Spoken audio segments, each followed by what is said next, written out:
What up, and welcome back to another episode here of the We Don't Smoke the Same podcast. Thank you so much, everybody, for patiently waiting and watching the pre celebrations or like the new additions that we've added to the channel.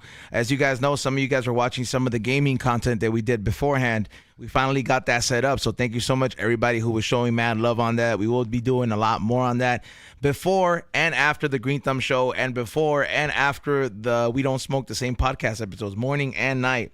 We might even do some extra stuff for the Patreon where we play against some of you guys and we have the actual headsets on. Also, too, thank everybody who followed the Flavors by E-Zone YouTube account, because that one I recently figured out how to live stream on the go, so there's going to be more live IRL content, which is great because I'm actually on the go, and you guys might have seen some of the PSA openings. At 1,000 subscribers, we will hotbox the smoke box, so just look out for that. Please. And before we continue on, I do want to give a big thank you and tell you that this show is brought to you and sponsored by the one and only Mission Smog in the IE. If you're having smog check problems and you can't get your title for your car, I mean, that's a serious issue for some of you guys, because you fools be having some dirty ass cars, testing dirty. But you guys need that helping pass. You guys need that Xavier special. You know what I mean? You guys need to be have your car on the road. Call them up in the IE, hit up Mission Smog, let them know that you guys watched it on the We Don't Smoke the Same podcast, and I guarantee you they will have your car on the road with the fresh smog check ready to go. DMV is going to give you your tags right away. I guarantee it. Just let them know that you're from the We Don't Smoke the Same podcast. Also, this show is brought to you by the one and only Brain Supreme.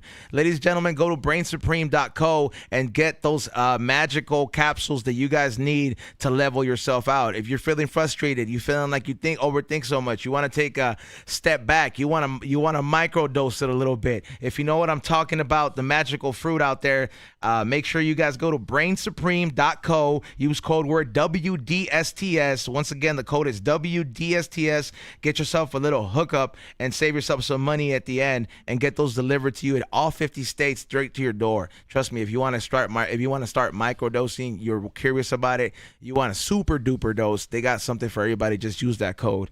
And without further ado, across from me is my toxic ass co-host, back at it again. What's going on, XG? What's up, dog? Call me Jake Paul from now on, dog. Wow, you're not. I feel like a gamer, dog. I was playing GTA. You were opening Pokemon cards and PSA cards next to me. I was like, dude, I'm a box next. There were sports cards in there. I know. I saw you. Yeah. Got a LeBron. No, you got. I'm just saying there were sports cards in there too. I know. But you hit a Charizard. I heard you excited about that one. Then you hit a LeBron. Fucking go! Well, because it's money, bro. Like it's literally. I was showing these people and letting them know, I was like, how you can, instead of buying that lottery ticket, you can just buy a pack of cards every week.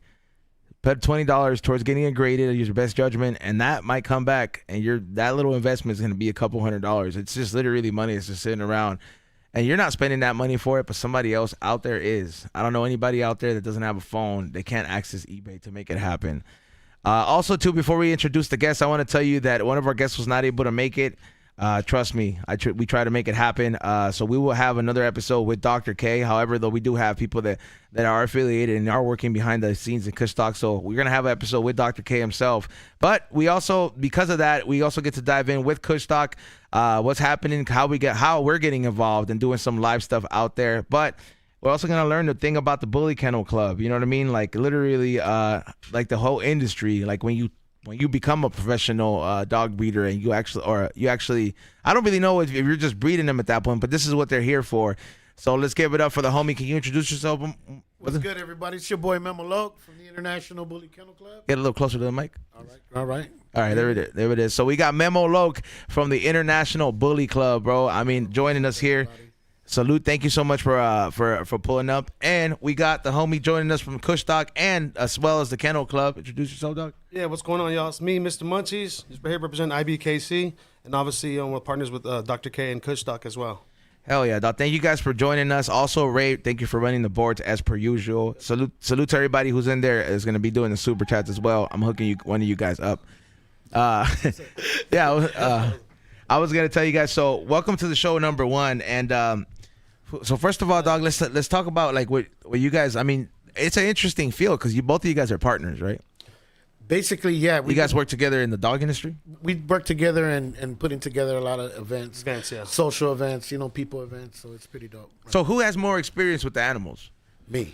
Me. Yeah, for That's sure. where I come in. Okay, so and how long have you been involved with the? I mean, I've been with them since it started. So 2012, yeah, I think. 2012. Yeah. Yep, we've been doing dog shows since 2012.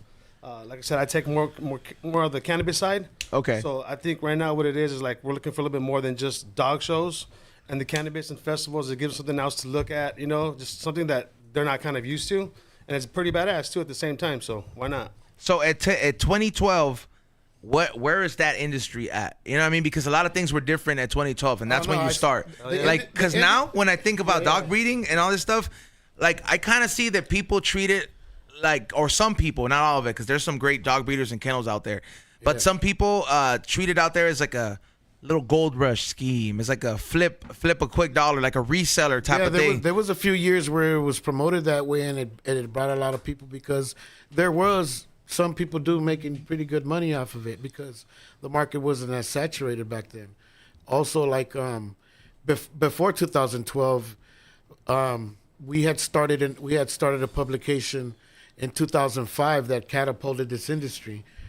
Behind it, advocating changing the laws because we couldn't have these dog shows before. So at 2012, like the year 2012, these dog shows were not allowed. It's not like right before 2012, these dog shows, they were illegal. Okay, so 2012 was when it popped off. When we started popping off. Yeah. Why illegal? What do you mean illegal? Yeah, like that's the. I mean, because you got to remember this industry comes from a urban setting, so you go Cholos with perros, huh? Yeah, like that's what I'm saying. Yeah, like So you go to the park and see nothing but the black homies and the Mexican homies, and we're all from real different gangs and with a bunch of pit bulls at that time that they were labeled, and it didn't look cool, to the other It side looked of threatening. society. Yeah, of course. Sure. So like you're telling me the AKC wouldn't let it, it wouldn't let you guys hang out. Basically that's why we got together and did the due diligence and the work for it to be what it is now. Yeah, exactly. We got together first of all and came to an agreement with a lot of homies from different neighborhoods, especially here in South Central, that a lot of people were dog breeders, and we all had a mutual respect for each other, and we started congregating together and lobbying and hiring lawyers to say our testimonies to help change the laws, but we weren't able to win too much because we were not experienced, and as you said, AKC and the UKC, those were kennel clubs we were patronizing at the time, getting our pedigree and our paperwork from, and none of those clubs would step up in court to help us do anything. Is that because of the stigma that was attached, where it's like it's a bunch of homies with perros and just like exactly? If we were to go into one of their events, they'll call the cops. You know what I mean? It's like when we try applying for a home loan, they're like, you're gonna need a cosigner. I'm like, well, you haven't even looked at my credit, bitch. Yeah, like you know what I mean? Like but, the fuck, bro? Like okay, what up? So I'm fast forwarding a little bit, but you're telling me. So what I'm saying is that we had to create our own kennel club, so that way we had a club with a voice in court to speak on the matter as a kennel club. So we created the American Bully Kennel Club at that time, and ABKC, yeah, and not only that, just with the from losing a lot, but just with the experiences that we were starting to have, in some places we were going to have events. We basically started putting together the math also in court to them, like, hey, the Shrine Auditorium is $25,000. I guess they won't get that, and all the licensing and permits is in the thousands. The city won't get that. All the people flying in, those plane flights, you guys won't get that. Hotels, the restaurants. Business side, yeah. So they started seeing the business side of it because we related it towards the lowrider scene. They were banning the lowrider scene back in the day the same way. Yep. And now they depend on it. You know what I mean? And every state in the United States, those events bring a lot of money and bring in a lot of people together. So we had created another avenue, just like the lowrider scene, with the bully scene. Now the word bully was because we had to change the way we were calling the dogs. what were they called before? Pit bulls. Yeah, but like okay, so like the kind of dogs that you breed, they look like the ones that salen in the little maquinitas. That's They look what like I'm saying. the fools.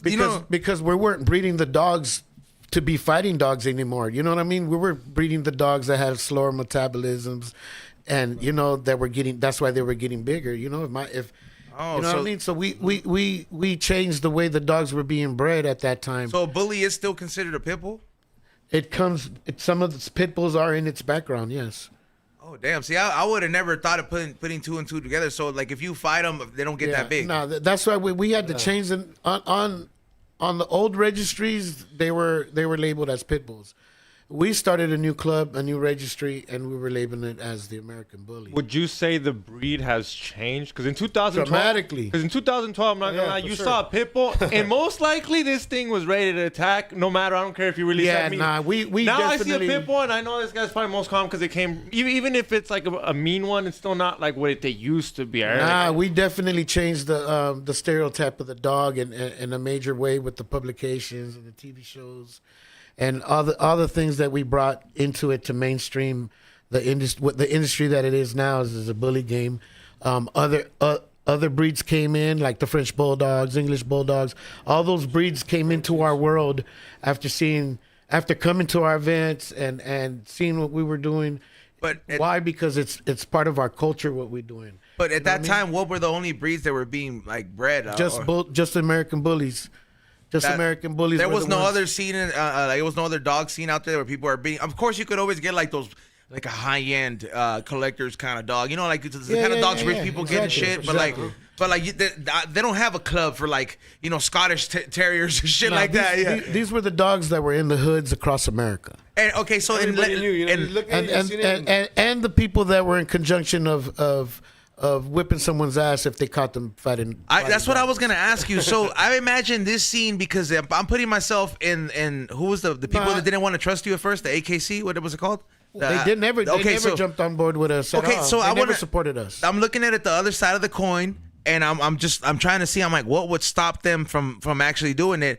Do you think that it is because there's a stigma, like that maybe you guys were fighting the dogs? It was a total stereotyping. But was there any fighting of dogs going down? I'm saying with your camp, but I'm saying were there like a few rotten apples where you're like, hey, like if that shit, see that happening? To play devil's advocate, calentada, what's up? Hey, to play devil's advocate, let's not forget calentada, but that was going on already for years. Yeah. So it's frowned upon amongst homies. Like if you're fighting your dog, shit, all right. Like that for sure. No, I always thought it was kind of like that was back in the day, when it was a gentleman's sport. But it's humane, and times have changed, and you got to go with the times. And like I said, in this times now, you got to remember that if it ain't nothing positive, it's not going to grow. You feel me? So you gotta. Yeah, it was pretty dope. It was pretty dope. Like the Gallo fighting, but I feel like it's not accepted, but like there's still people that every year they find out, but it's not going nowhere. It's me and my uncles, dog. It's me and my uncles, los paisas. And same thing here. People just like they take pride in taking care of their car, they like to take care of their dogs. Dude, for sure. And just like producing badass cars and putting together, they like to produce some badass dogs too. And we've been able to lay down some better fucking foundation for everybody all over the world, as in creating the competition for it, making sure it's a sanctioned event with rules. That way, people, when they're at their events and they win, they add points to their pedigrees of their dogs, so they can become champion dogs. Yeah. And it's become a real good cultural sport that we have now that has structure. And it took a lot of years to do it. It's like a lowrider. The way you're describing it is like a lowrider show, but with dogs. Simon, that's what it is. That's literally the way you're describing it. Is that, you know what I mean? Yeah, and you got all the different clubs, just like the lowrider clubs. Yeah, and like these dogs are just like massive. Like, all right, so what was the first show like when you got it in 2012 when you got the permission? Like, was it a disaster or was it successful? Okay, let me rewind. Before that's when we started working is in 2012. First ever dog show, I did it. Yeah. Oh, so that's where you guys teamed up. He did the first international circuit show with me in California in 2012. Yep. But I started doing shows like in 2004. Way before. And successfully, like in every state after we changed. Even if it was frowned upon, you're just like, fuck it, because you said it. Nah. We would go there, make sure, fix what we had to fix, and then schedule an event and do an event. So, okay, you said 2004. Yeah. Did you ever run into people like Michael Vick? Like people that you knew were breeding these fight dogs? Because that was a real thing. We want to forget like Michael Vick. Like the clown from Air Bud? I've had some words with his lawyer before. At that time, you've talked to his lawyer? At that time, I had a hit publication called the Atomic Dog Magazine.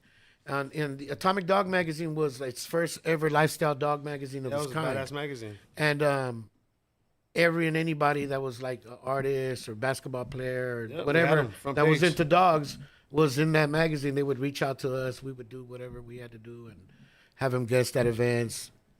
Endless amounts of we were. It catapulted what we were doing into mainstream. You feel me? So that's why it grew so big. And there's a dog show of this kind every weekend all over the world. Sure. Yeah, You know what I mean? Everybody got a dog. And show. it was just like every music. country. People started seeing what we were doing, you know, in the inner cities of America, and they started copying it. And now it's like I said, we've already ran through 156 countries. All those countries, and they have shows scheduled, and they're doing their thing like we do our thing right here in America. Yeah, Now, exactly. I gotta ask this question because I've had my dogs, but it's always been like risk. Like, you know, I've got them from the pound, and like I've always loved animals, bro. But Yeah, you know, my last two passed away, and you know, like life happened. But I just kind of like that. I've always been a dog person, but those last two were like it for me, bro. Like I feel like I have to take a break. Like I'm cool, and I've never felt that way until you got hurt that much. You being like a drug breeder, a dog breeder or a kennel owner. Yeah, man. Like how do you deal with something like that? Because I imagine the relationship you have with the mom dog that's birthing, like you treat her very well, and I imagine the way you like have the prize stud. You know, it's a totally different attachment. Like no, that's one of the main reasons why I didn't say no to joining in with Kushstock. Because Kushstock brings in thousands and thousands of people that don't know this world. You know, they might see the dogs here and there, or know somebody like you know somebody Or think it's just that's a pit breeding. bull.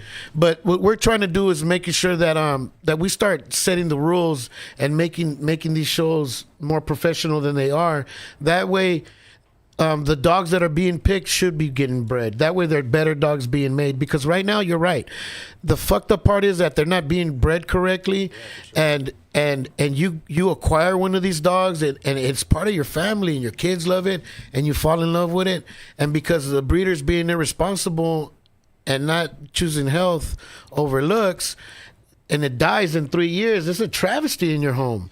You know what I mean? And it's an expensive dog. Too, most of the time. So what we're basically doing is creating a structure so we can start getting people to breed the dogs a whole lot better, bring more longevity to it. Because you know what, the main reasons we did it for in the beginning. You know. But do you, as a breeder, like, is there like An one emotional dog? detachment Is and there stuff? like one dog that you still think about, or like that you're just like, damn, that one was the Oh one. shit, Like, man. Man, I'm a dog man. Many of them, bro. that's what I'm saying. Like, so there is that sentimental attachment. Like, Yeah. and I asked that because I feel like that has to be included when you're dealing with like live creatures, bro. Like, you gotta have some Hey, kind of heart for that shit, man, bro. you gotta.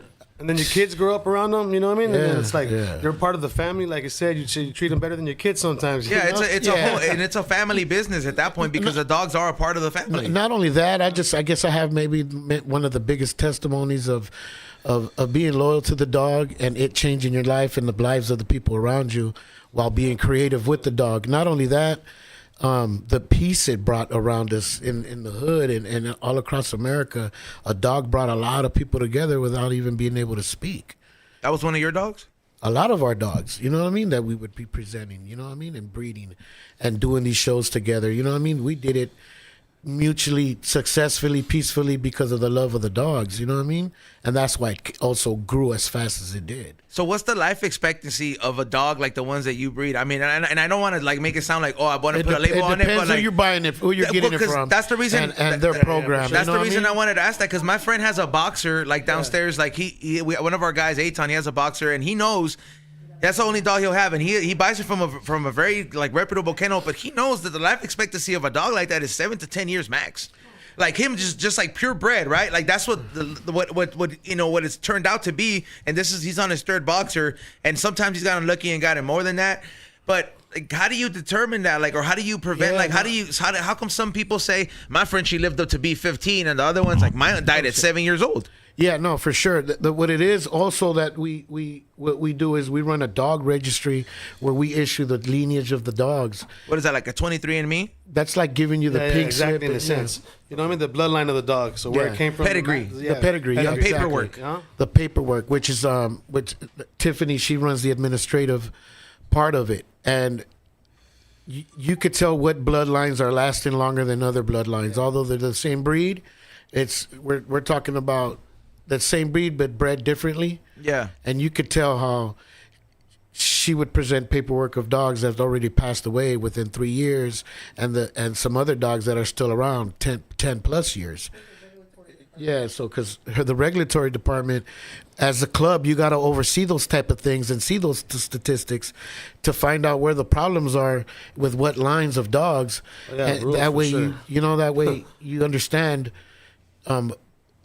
what bloodlines are the ones that are really like being bred correctly. You feel me? Like your dogs, like let's just say, like not that I'm saying what's the oldest one of your dogs from your kennel has lasted? Oh man, we still me. Like a number, like would it be like 15 years? Like yeah, our dog right now is like 13 years old, right? Pedro at home's like 13 years old, right? It sounds like a kid, bro. Yeah. But Pedro. Yeah, but we got people from our kennel that got dogs maybe almost going on 15 that are probably about to pass. And that's good for a large size dog, bro. Like because larger doesn't mean it's gonna last longer. Larger probably it goes down. It goes out. Like the smaller ones last longer.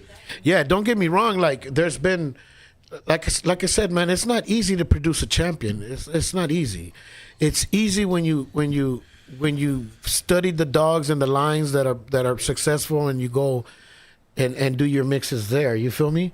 But yeah, that's one thing. Cultural wise, we've been able to successfully start helping in the hood of teaching people from young that you don't breed bullshit to bullshit, and that's why you see less fucked up dogs on the street now. You feel me? How do you breed bullshit? Like what do you have to do? You make the sister fuck the brother? Like just dumb shit. Like people would just find dogs and just breed them just to breed them. You know what I mean? And those are the dogs that end up on the street. You know what I mean? And causing the problems. All right, so here's my question. Say I want a bully, right? Yeah.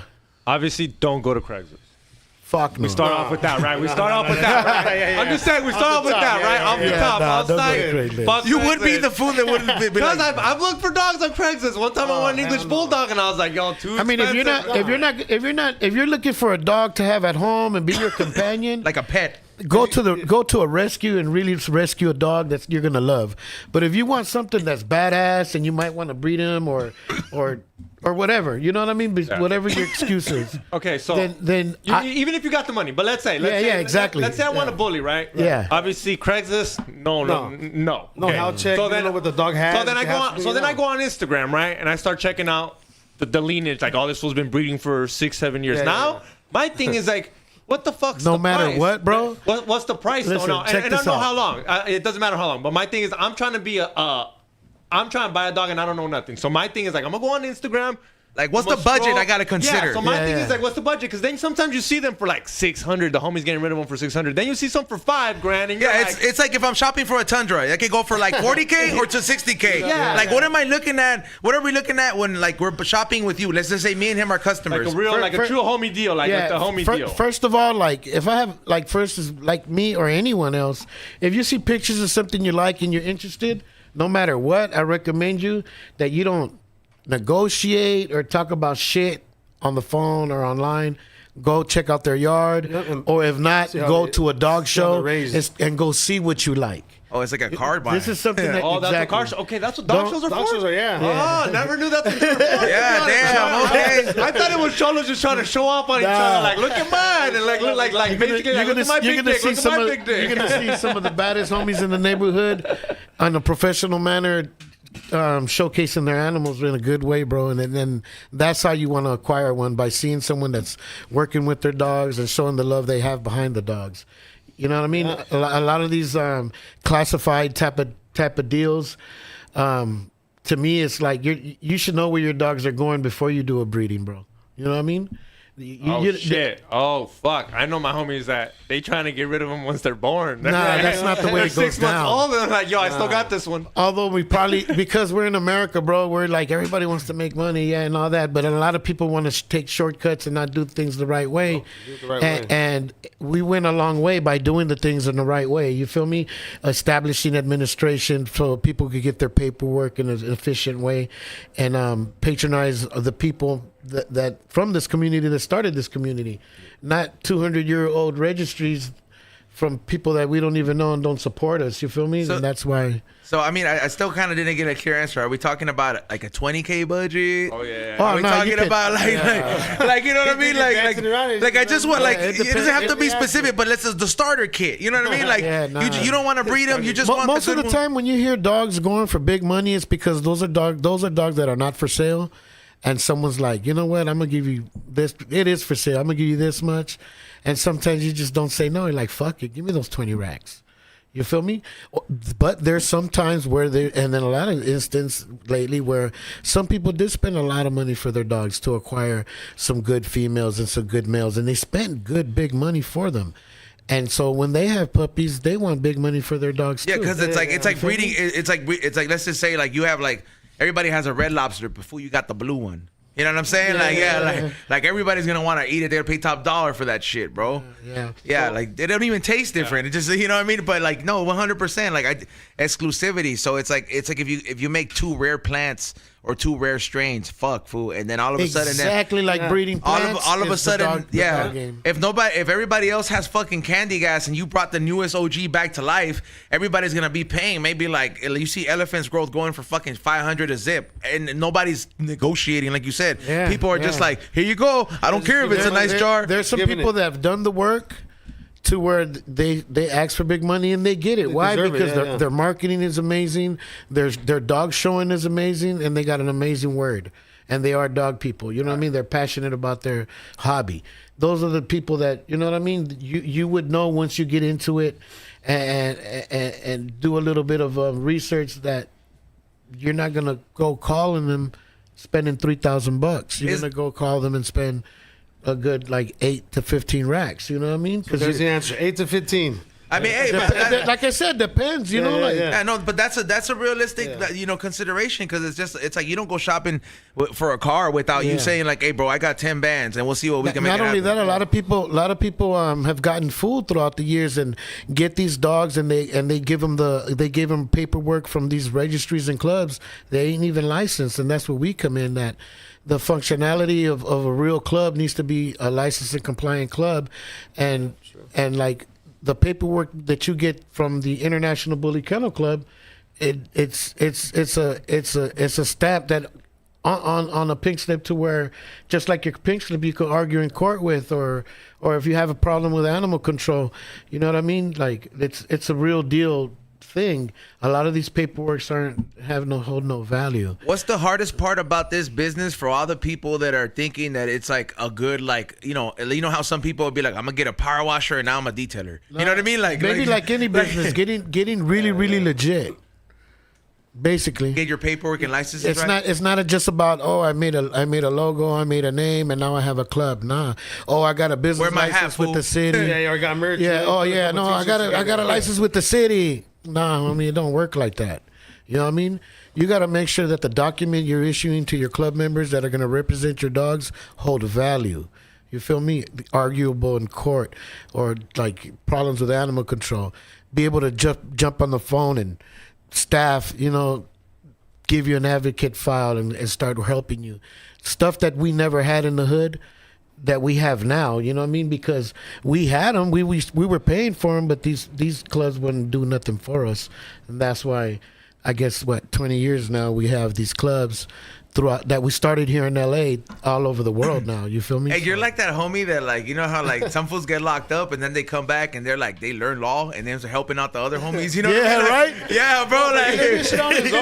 that one fool because he's like, yeah, bro. He's like, look, I can show you how this shit works. I'm gonna tell you something quick, real trip. Yeah, we all been busted. Fuck yeah. We always not as long though, sometimes. we was doing something in the hood to where one of the homies was basically the mover and the shaker, and we was running around, and he got into problems and he ended up going to prison. And he was like in the backyard, like he used to like buying I forgot what, the silverback back in the day, and so he used to go to Southgate and get the silverback, and but he didn't smoke. He used to like us to blaze because he liked to smell it, right? Damn, that's a very. That was by the weed, just to smell it. Yeah. And And, him around. Hey, here's some weed. Can Yeah, you smoking smoking around, man? He would love to be in this room.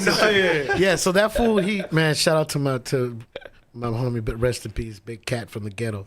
He was like, hey, I'm gonna go to prison, man. He's looking around like, let's just take care of the dogs. He didn't care about nothing else but his dogs. He said, take care of the dogs, and that's when we like, fuck, like not we, but yeah, a lot of us got together, and mainly me though. I just got fucking hypnotized to doing I don't know what the fuck with the dogs, and the funny part is you had your DMX moment.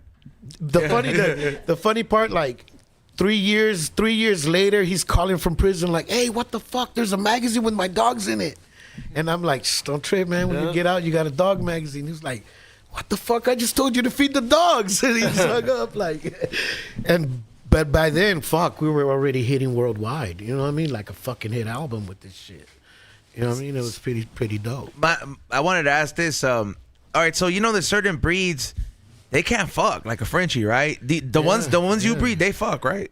Yeah, they fuck, but I'm gonna tell you something. Like they're by themselves, right? Because you know, because I'm saying, like for real, the Frenchies you can't. Yeah. Yeah, I know exactly what you're talking about. Yeah, like I said, in modern times, I mean, you could jack off a dog right now, and shoot his semen across country and still do the breeding. Yeah, that's a business right now. I gotta stop you. So like I said, I have a English bulldog. I got it was a gift from the homie, but I was looking, like I said, I was looking on Instagram and I started following a couple breeders.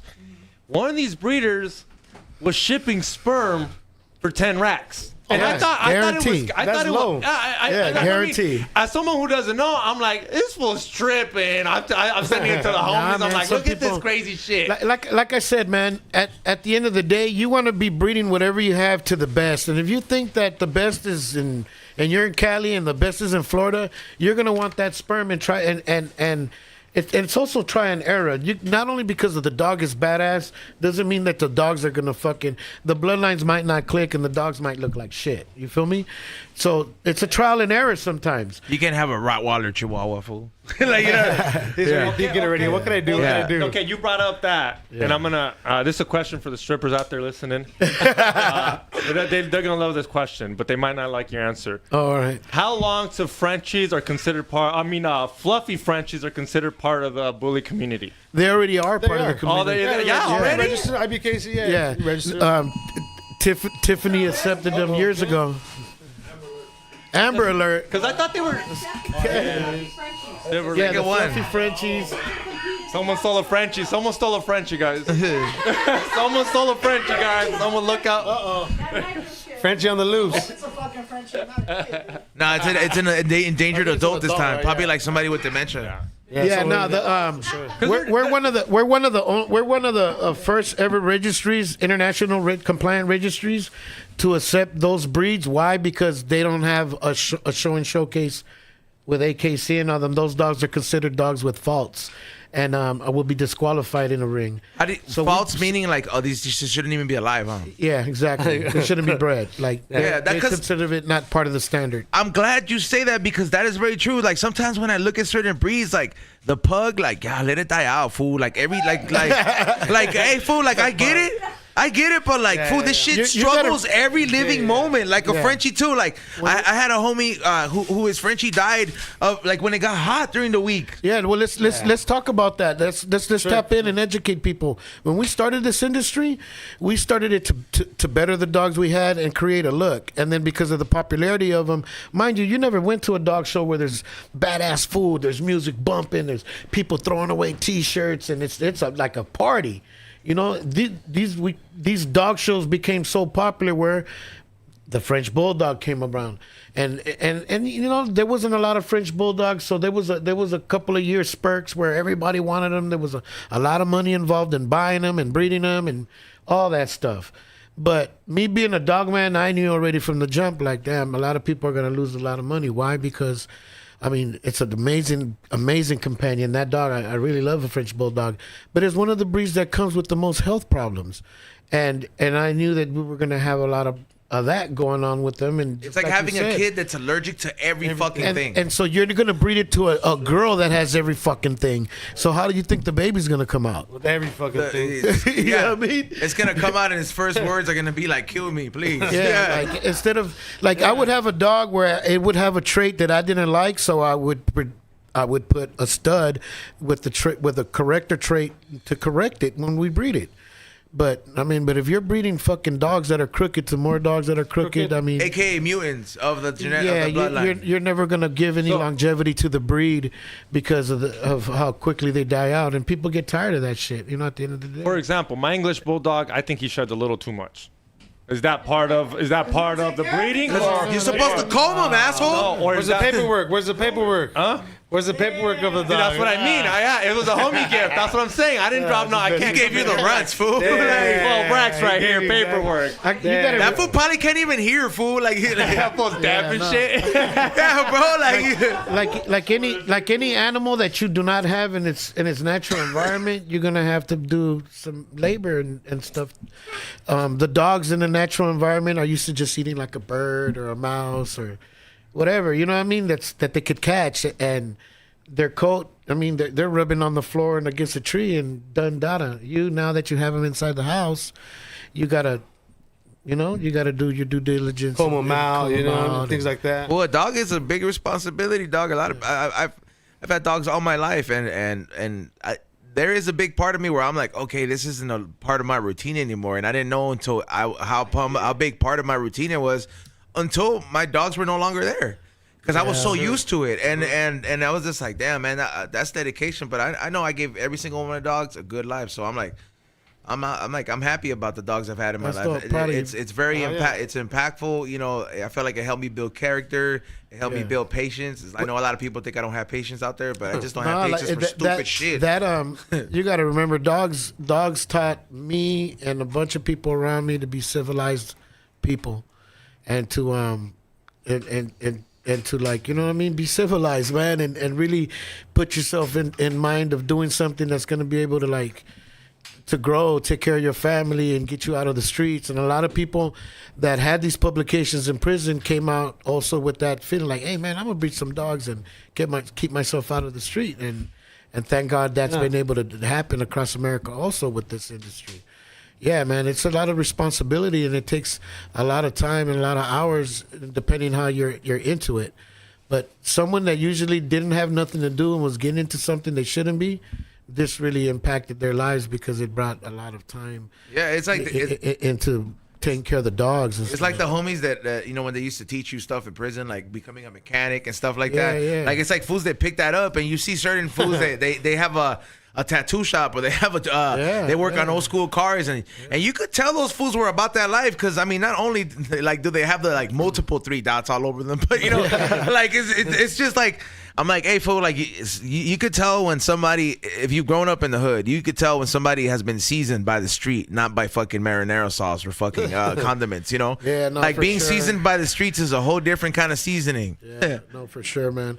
But that environment that we create with especially with the cannabis involved, is just it becomes more family, even though it's 21 and over.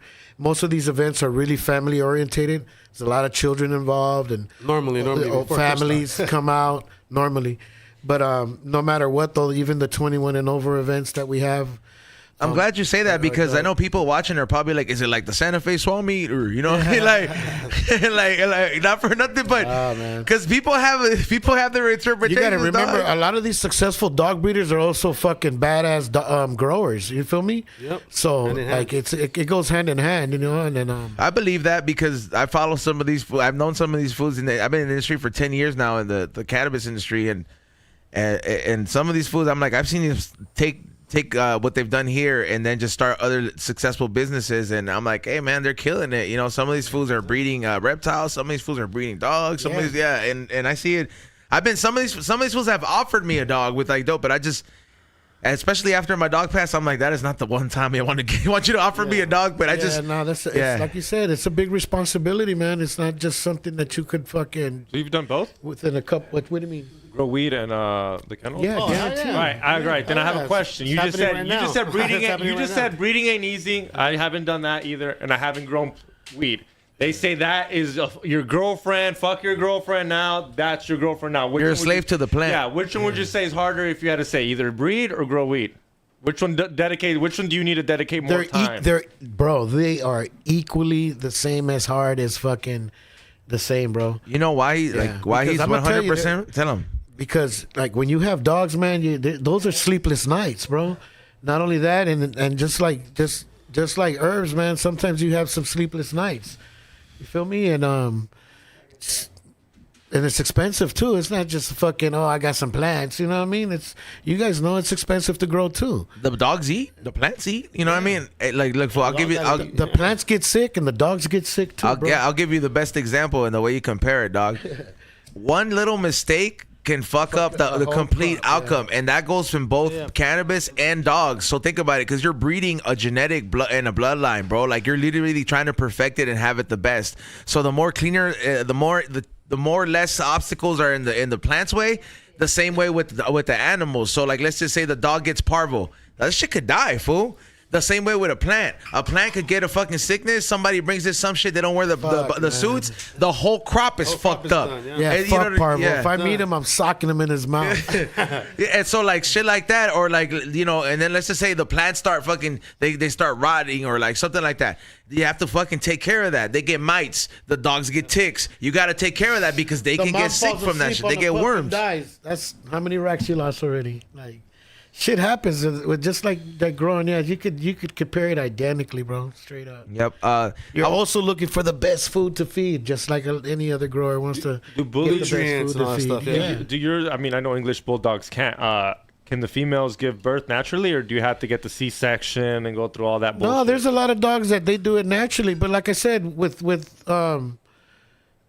technology, yeah, it's safer and faster to go get a C-section. Oh, is it really? Yeah. Okay, yeah, they recommend it better for the especially bully breed dogs, because sometimes they're probably bigger than they should, and they're not gonna come out that canal. So why not have a smoother, safer? Just like any, like, you know what I mean? It's just like they go to sleep, wake up, they have the pups already. You feel me? I'm gonna come. I do want to take this moment to let everybody that is watching that the show is brought to you by our sponsors. Make sure you guys check out the one and only Mission Smog in the city of Riverside out in the IE. If you're having smog problems, fear no longer. Get your smog check passed and be on the road. Get a fucking job and make some money, bro. You know, don't let a car without a smog check stand in your way. Hit them up, tell them you saw it on the We Don't Smoke the Same podcast, and they will hook you up. It's not gonna break the bank. Trust me, it's not gonna break the bank. And leave them a good review. Also, do not forget, if you guys are trying to mellow out, get a little trippy, you know, on the microdose level. Trust me, I take these every morning. Sometimes when I feel like I lack that creativity to get my day started, when I want to design some new shirts, when I want to look up topics, when I really don't want to deal with Xavier's shit, I take some of these. I go to brainsupreme.co, and now I used code word wdsts to save myself some money and get these delivered in all 50 states. And they are not a sponsor, but hopefully they might be able to be a sponsor in the future. But we got a little gift from Hadar Extracts. That's Hadar Extracts and the number 1 on Instagram, or hadarextracts.com. They even brought a gift for you guys. They you know, they're always blessing us. They're hooking it up. You know, they got some good flour, and I don't know if they're gonna. I think there might be a Kushstock too, right?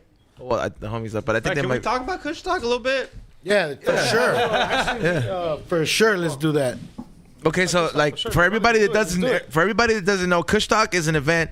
The homie Dr. K, who has been on here before, but Caden, he started along with Vader Extracts a long time ago, and a couple other people in the community, but they were the face of it because at that time not everybody was comfortable taking responsibility for it, and they did pay the price at certain Kushstock events. You know, I was there for all of those single Kushstocks, but they made it for one of the things that Dr. K did when he started Kushstock was that he always was like, for the people, by the people. Yeah, like straight up, for the people, by the people. To this day, and he's lived by that. He lives by that. And there are aspects that in the cannabis industry have kind of been X'd out because how corporate it has gotten, but a lot of people kind of forget that this is the culture that actually helped embodied what the cannabis industry is now, per se. Like the people that were out there, like there's some forefathers that show up and still do it and show some love and show face at these events that I've seen this industry go through so many transformations. And to whoever was a part of this era, man, we were seeing Juicy J concerts, Lil Wayne concerts, Cypress Hill concerts, all going down. And this shit was free. Unheard of. Free. They're charging you for fucking hundreds of dollars for tickets to anywhere else. And not only was it free, you could smoke herb, you could fucking dab it, you could fucking go find a girlfriend there, you can fucking go, everything, dog. Like, why is it free?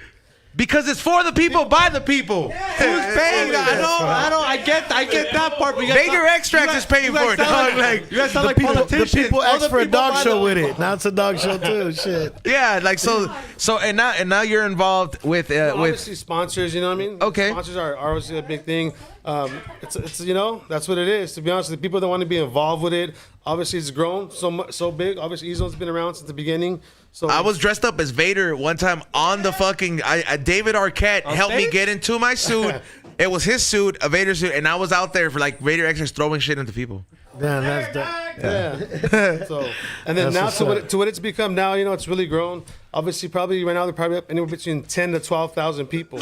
You know, so there are the free tickets, but then there also is like a little VIP ticket too. So that comes all the goodies, and all these companies, all the promotions, trying to just get a new name. You know, trying to market themselves, and like you said, that's what really makes it. Like you said, by the people, for the people. Yeah, dog. Sound That's, like Bernie Sanders over here. Whatever. well, I mean, but he's not. free But here's the student thing. loans next? Here's the thing, though. The difference between a politician and Dr. K is that when he tells you that it's by the people, for the people, like going down like all what he these said. people are fucking showing up, and he does it every fucking year and pulls it off successfully. And I mean, this year I'm actually going out there. I got a booth. I'm gonna be selling my High and Hungry merch. I got my Pro Pens out there. T-shirts. Yeah, I got the new T-shirts coming out. So I've been working on, and I got the clearance bin coming out too. So bring cash, bro. You know what I mean? Cash only. Yeah, I mean, hey, no, because it's straight up, bro. I'm like, it's the end of summer. Yeah, the new Goodwill, dog. Hey, don't ever compare. I mean, I love Goodwill, but I'm a successful store that it's allowed to have a fucking sale. All right, doesn't make me good. Doesn't make me a fucking a donation center, bro. Yeah. My shit is brand new, bitch. They've been around. They've been open. No one knows how. You know. Goodwill's. You just need a Down syndrome person to take care of a little bit of the work. Damn. Oh, hold on, damn. Hey, fool, come on, dog. Those fools have jobs. Leave Goodwill alone, dog. They have to, by law, you know. You want that fool fucking working at the bank or a Goodwill, fool? Which one do you prefer, dog? I don't know if I want the fool come about 20, 30. Like, no, bro. Like, leave him in.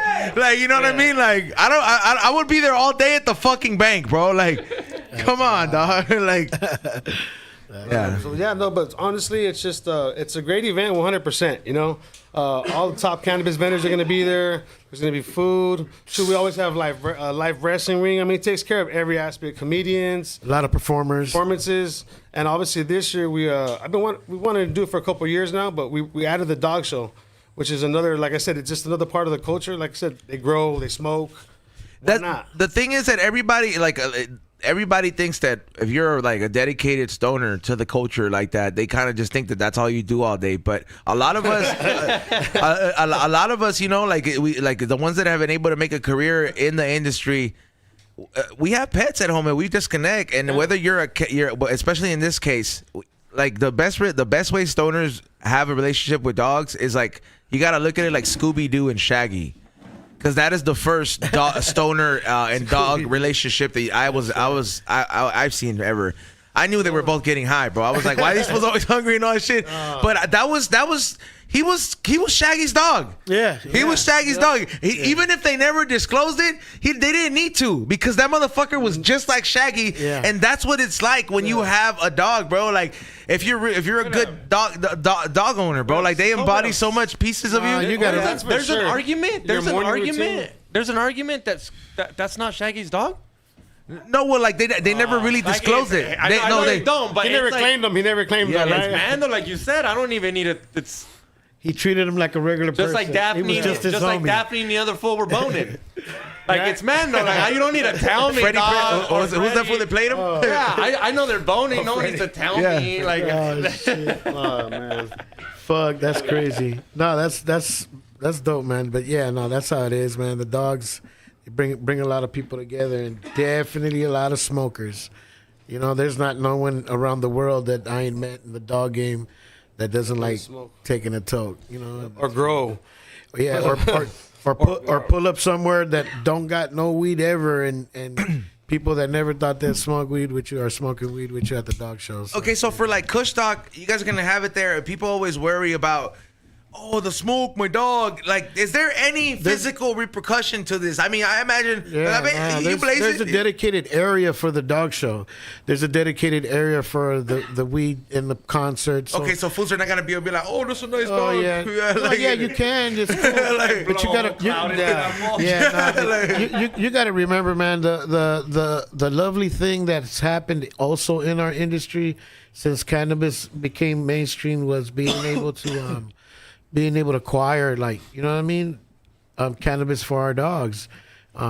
It's helped them. It's helped them in a lot of things when struggling through cancer or anxiety, and you know, all that CBD stuff that we give our dogs now. It's something beautiful since cannabis mainstreamed. You know what I mean? It's helped especially a lot of dogs flying from one place to another to go to dog shows. Those type of things create huge amount of anxiety and panic, and the CBD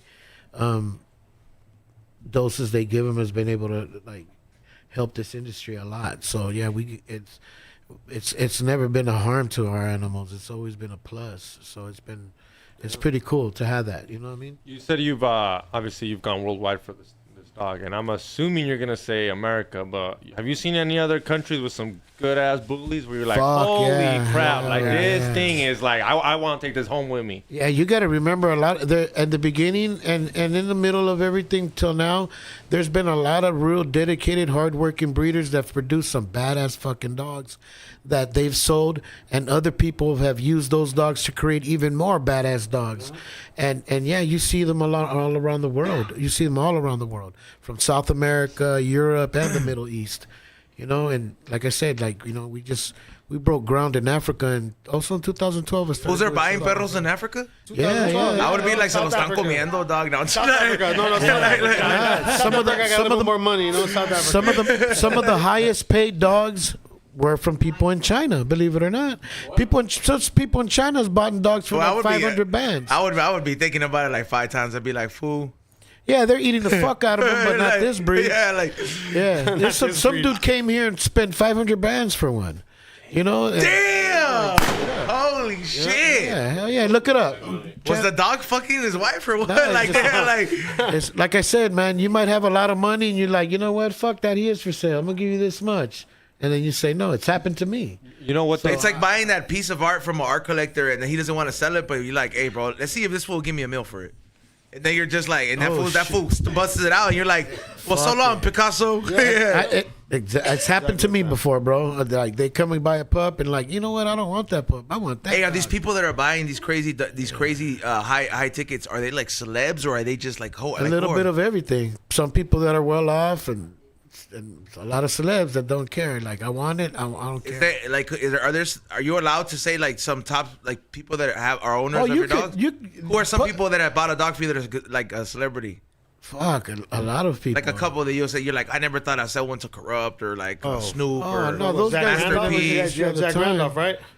It's Zach Randolph. Zach Randolph, you know, from the Portland Trailblazers. Okay. Yeah. Big Boy from Outkast. Yeah, damn, that's tight. Yeah, he's a big dog man. Yeah, he's a big. Damn, so for one of your dogs to be in Big Boy's place, that's like he performed on Jimmy Kimmel with my dogs.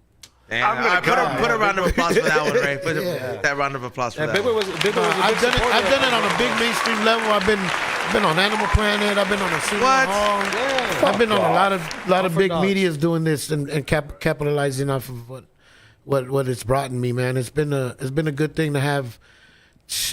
Man, a lot of people I've run into over the dogs that I would never think like I would run into. Sandra Bullock. It's different. A lot of big actors that are into dogs, bro. You don't remember when they stole Lady Gaga's fucking dogs? She was that wasn't Lady Gaga. What's that other one? Might not have been Lady Gaga. There's some dude. It's always happening with dogs. Yeah, no, it's a lot of like Canelo's trainer's been in my backyard getting dogs. But the kind of dogs that you sell, those dogs, like, not for nothing, I feel that like they're not the kind of dogs that if you're trying to take me, te voy a morder. Like I'm gonna bite you. Like it's not like you could pick up a Frenchie, like no problem and run with it. These are dogs that are bred for being good companions, and they don't have that drive anymore unless you're really trying to put that in them. But yeah, those dogs are worthless for that. That's a dog that like right now it's chilling. Yeah, you know what I mean? It's just chilling on me, like, and it's gonna give you loyalty. But do some of your dogs like will somebody buy one and be like, hey, I'm gonna train them to be that dog? If they could pull it off, fuck. I mean, it's really their dog. You know? Yeah, because I know like not every dog not every dog has that dog in them per se. Because like some trainers, I've talked to certain trainers, they'll be like, look, like I'll be honest, like your dog is not the one that you could train to do that shit. Your dog it has this personality, and they'll just like you can't make them like not a killer, but like a security type of dog. You know, they just some of them don't have it. A lot of them have them in them to bark and like, you know, let you know, hey, you know what, I'm gonna probably do something, but to have that drive to attack and bite. You got to remember the original traits of how these dogs were made.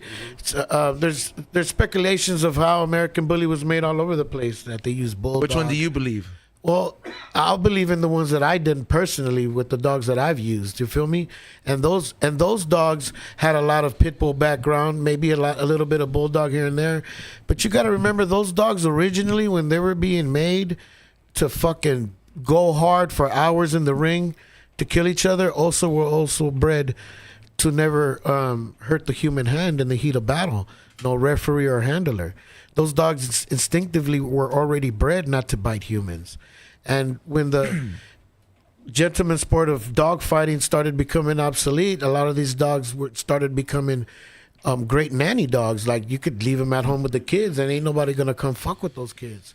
You know what I mean? So those were some of the traits that a lot of the breeders now, you know, pulled out the most, you know what I mean, and took the drive out of them, slowed down the metabolism. That's why you see them bigger. You feel me? And that's what the success of and yeah, they're not pit bulls no more. That's why we renamed them Bullies. American Bullies, you know, for the slang term of the bully look. What are some of the other dog breeds that are in the scene that you would say, because now there's Frenchie breeders, like there's some people are selling Cane Corsos. Yeah, no, for sure. You could hit up Miss Bully T at the International Bully Kennel Club. There's 26 breeds we specify in that we have. 26 different bullies, or I'm talking different type of bullies throughout the world. Okay, yes. So it's kind of like the French game where they have the fluffy Frenchie, they have the white. Exactly. Okay. You got these new dogs that we're getting from South Asia, Pakistan, India, called the Bully Kudas. The Rottweilers starting to come in real big. Bully Kuda sounds cool. It's like, what kind of dog is yours? A Bully Kuda? It's a big dog. It's a big dog that probably wouldn't hit America and be banned here. It's a very aggressive dog. A Bully Kuda? Yeah, a Bully Kuda. Yeah, it's a big dog. Now you're just enticing me more. I'm just Rottweilers, King Corsos, Dogos Argentinos, all the breeds, Bordeaux. What about the Mexican? What about the Aztec dog? Yeah, no, the hairless Cholo also. A lot of these dogs are starting to come to the shows. You know what I mean? They're like, you got to remember, regular dog shows. Have you seen? And you know they're conservative, quiet, and like the one they have on Animal Planet with the fucking. You could tell all those people. It's like I'm from the American Express estate. You know? Yeah, so, bro. Like, last time you've been to a dog show? I've actually never been to one, bro. As much as I love, like. So if you've been to Kushstock, then you've been to a dog show, and then instead of weed, there's dogs. And well, okay, like technically, some of the nicest dogs that I've seen were like in the beginning, like some of the early years of the industry. I would notice I was like, man, there's some fools here. Like I was like, the fucking dog has a gold chain. I was like, how much does that dog cost? I was like, and then when after later, I was like, he's the grower, stupid. Like, you know, like I was just like, no, this is a $10,000 dog for a reason. This is like 2 months of work. So there's 26 breeds that joined on, man, and you could hit up the office and see if your breed's on the list. But there's a lot of breeds, French bulldogs. See, I'm gonna hit you up for my next dog, bro. Like I'm gonna be like, if I ever am in the market for something that's, I don't know if I consider it American Bully, but like the fact that you say you work with different ones. Yeah, there's tons of breeds that we work with now. Yeah, and you got to remember, depending on what region we are. Like here in California, you'll have the exotic American Bullies,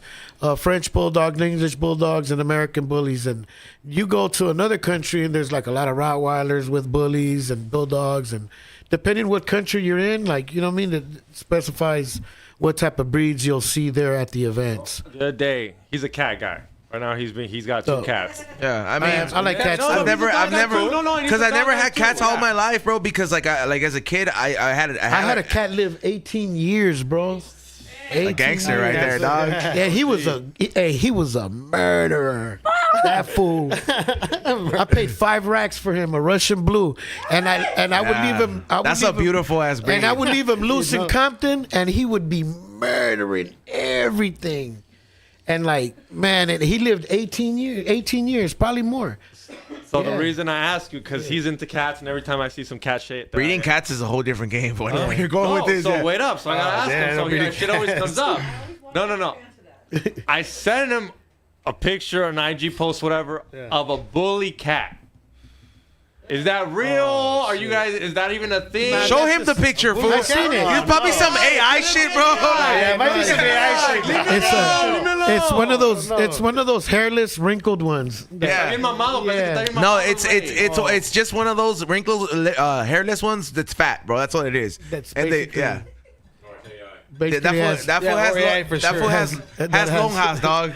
He has no cat. No, yeah, for sure. Oh yeah, no, yeah, that's We've seen those.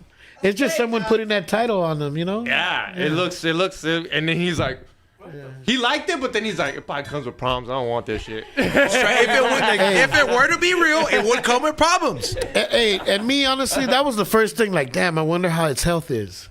Straight up, a lot of these crazy looking things they die. Like, and imagine if you spent a lot of money for it, or imagine if your fucking kid fell in love with it. I mean, you're breaking a little kid's heart, bro. That's fucked up. You know what I mean? Bringing an animal in where the family falls in love with him, and because you're not a responsible breeder, the dog dies right away. It's pretty fucked up. You know what I mean?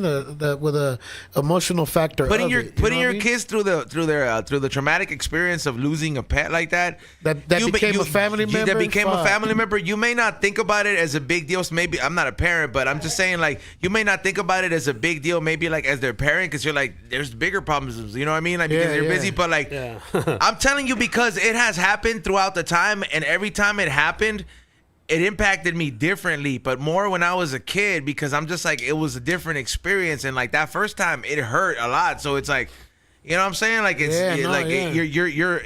does something to you. So it's not just like, oh, like his dog died, or like this is and that. It's like, hey, like that's a part of the family. Like you don't know the purpose that dog served for like that individual, because everybody, like everybody's dog hits different. Am you crying, Xavier? for sure. I was like, damn. You'll get another dog, bro. Yelling at Don't my you? dog. Yeah, no, that's for sure. That's true. Nah, bro. and It's different. And the aspect, like I said, like comparing it to growing, man, you got people that are growing and just doing whatever they can to make money, and you got people that are really putting pride behind it and making sure that they're that you know that what That they product produce comes out goes a the long best, way. Like, yeah. damn, did you smoke what homie got? Did you see what homie bred? Yeah. Like, you know what I mean? There's sense of pride in both also when it comes to breeding. If you got someone that's passionate about breeding, they want their dogs to last, and they want their name to get out there and build a legacy behind their yard, just like a grower. You know what I mean? They want to build a legacy behind their grow. You know what I mean? It's like someone that bred a good plant, put a good name on it, and it's still here, like a Gorilla Glue or whatever. I got two questions.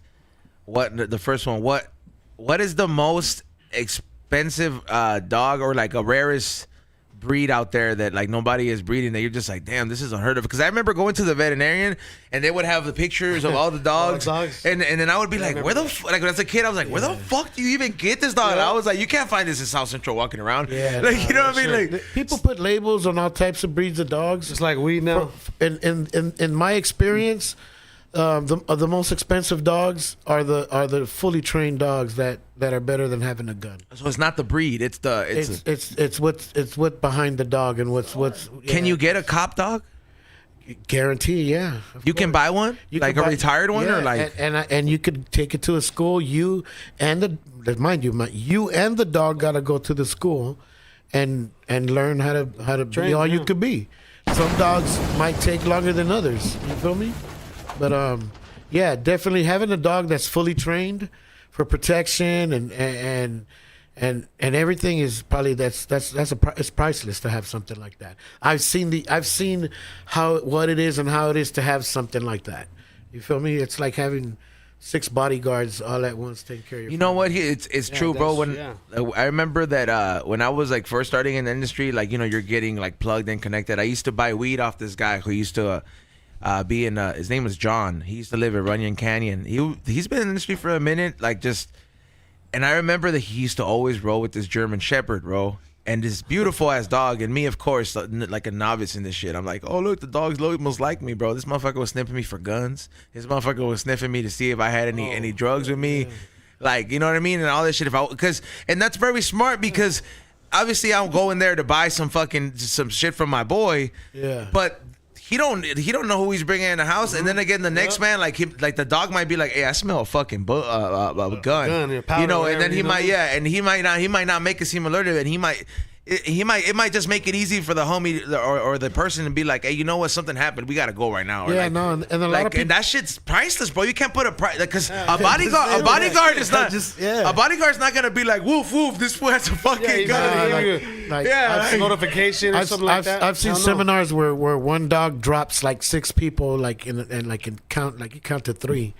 Like, you know what I mean? I saw that too. Type of shit. And I've seen that. John Wick, part 3. Yeah, believe it or not, that's a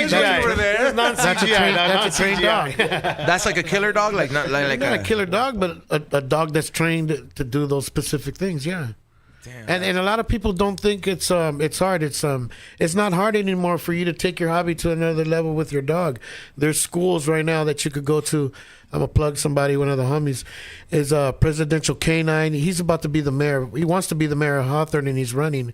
And hopefully he does win. Badass. But he was a head of Canine for the White House when Clinton was there, and he's a homie. Yeah. You feel me? And he has a facility where he trains these dogs to be like what we're talking about, to different agencies and civilians like us. You know what I mean? So we could have that at home. Yeah, that's always one thing that I like. I always wondered. I was like, man, that'd be cool if I could if I get a dog one day and just put him in a commercial. You know what I mean? Because I'm like, well, I'm not that I'm in show business, but I'm like, I'm in front of the camera so damn much. I was like, it'd be cool. Imagine a dog food commercial. Nah, those are, like I said, dreams at the beginning. We're like, damn, one day we're gonna have dogs in a bunch of rap videos. Boom, it happened. Look it. Next, we're gonna have commercials. Old Navy called. Next, they're gonna be in movies. John Wick also. Hey, who do they write the check out when they use it in a movie? They like the dog. The person who owns the dog. You know what I mean? The person that owns the dog. On the fucking memo to the perrito. Right? Yeah, but nah, How long? Wait up. How long to Air Bud? How about Air Bullies? Air Bullies. Yeah, you've never seen. You Air can't Bud? put a Oh yeah. Are you gonna make a Labrador and a fucking? I think that sound looks ugly, bro. I think if we do something, it'd be a pretty dramatic movie. Because like I said, it's a story behind it, man. You got a lot of gang members and people that really didn't have no future getting together, became civilized, and started an industry that's all over the world now. So we brought up movies. Have you ever seen? I don't know if you speak Spanish. Yes. Amores Perros. That's a badass movie, bro.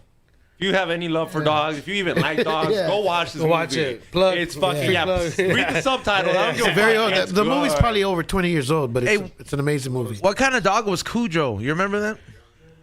Cujo. Was that a Saint Bernard? He was a The Saint cowboy, Bernard. right? Yeah, Yeah, he was a Saint Saint Bernard. Yeah.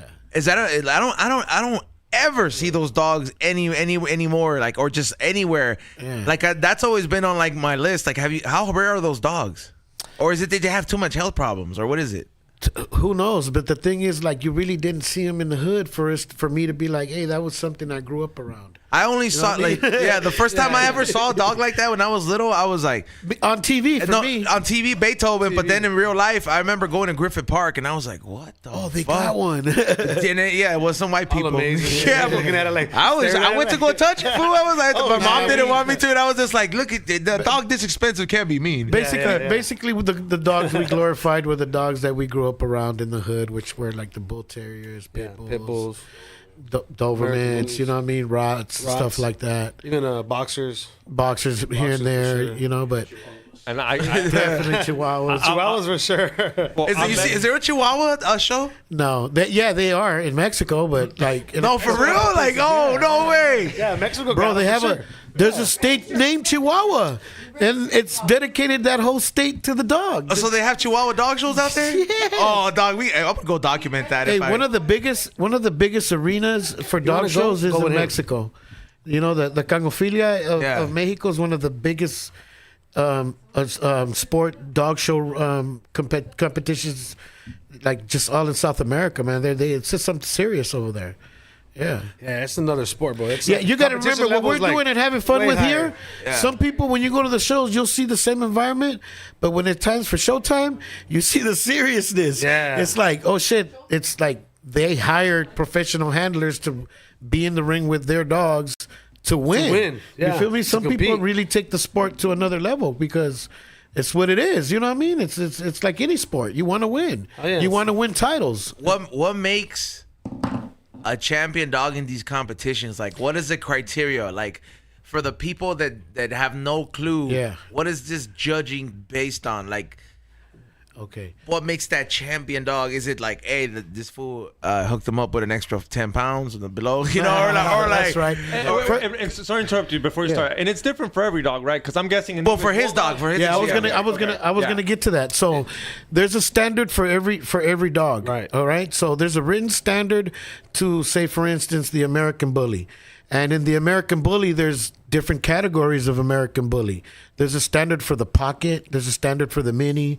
There's a standard for the standard American Bully, and there's a standard for the XL, the extra large right. American Bullies. And what I'm saying is standard is those are the written rules of how exactly the dog should look and perform. Like the way on a dictionary, on a wiki, on a, Yeah. like Yeah, that. in a sense, everything. giving you a definition of what it should be. Yeah, and for that dog, yeah, for that breed. And so those dogs get categorized, and that's how they go and compete against those dogs in that category.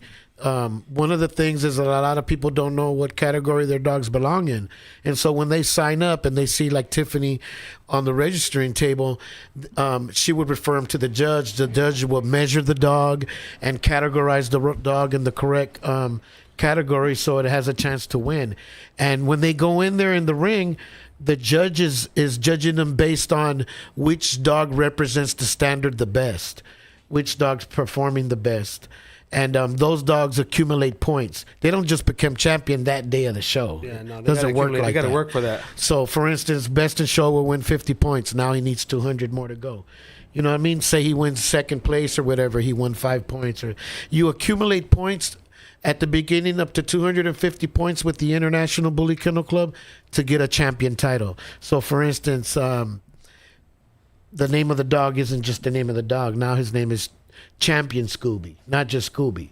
And like, feel me? damn. Scooby's a champ now, dog. I like that. So it's like a military ranking. It's like that's just not It's just- that's just it's- not fucking Martinez. That's Lieutenant Hey, Martinez. man, just, Yeah, I just, mean, just he to earned me, it, yeah, in a sense it is, like, not to that's the associate stripes. anything violent with the dogs, because yeah, we're not dog fighting, but they just don't give away those points, bro. It's just like boxing, bro. They just don't give away those belts. You really gotta go in the ring and fight with the next man that's trying to get those points from you. And as you accumulate them and get a champion title, then you go on to the next level and start traveling and get an international champion title. bring And that there's back different home. titles you could get. There's the biggest title is International Grand Champion, which means that you travel to a few countries to accumulate these points to get that title.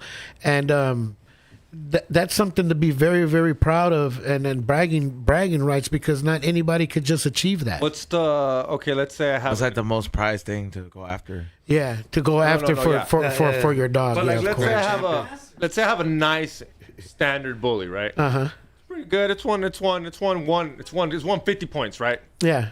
Okay.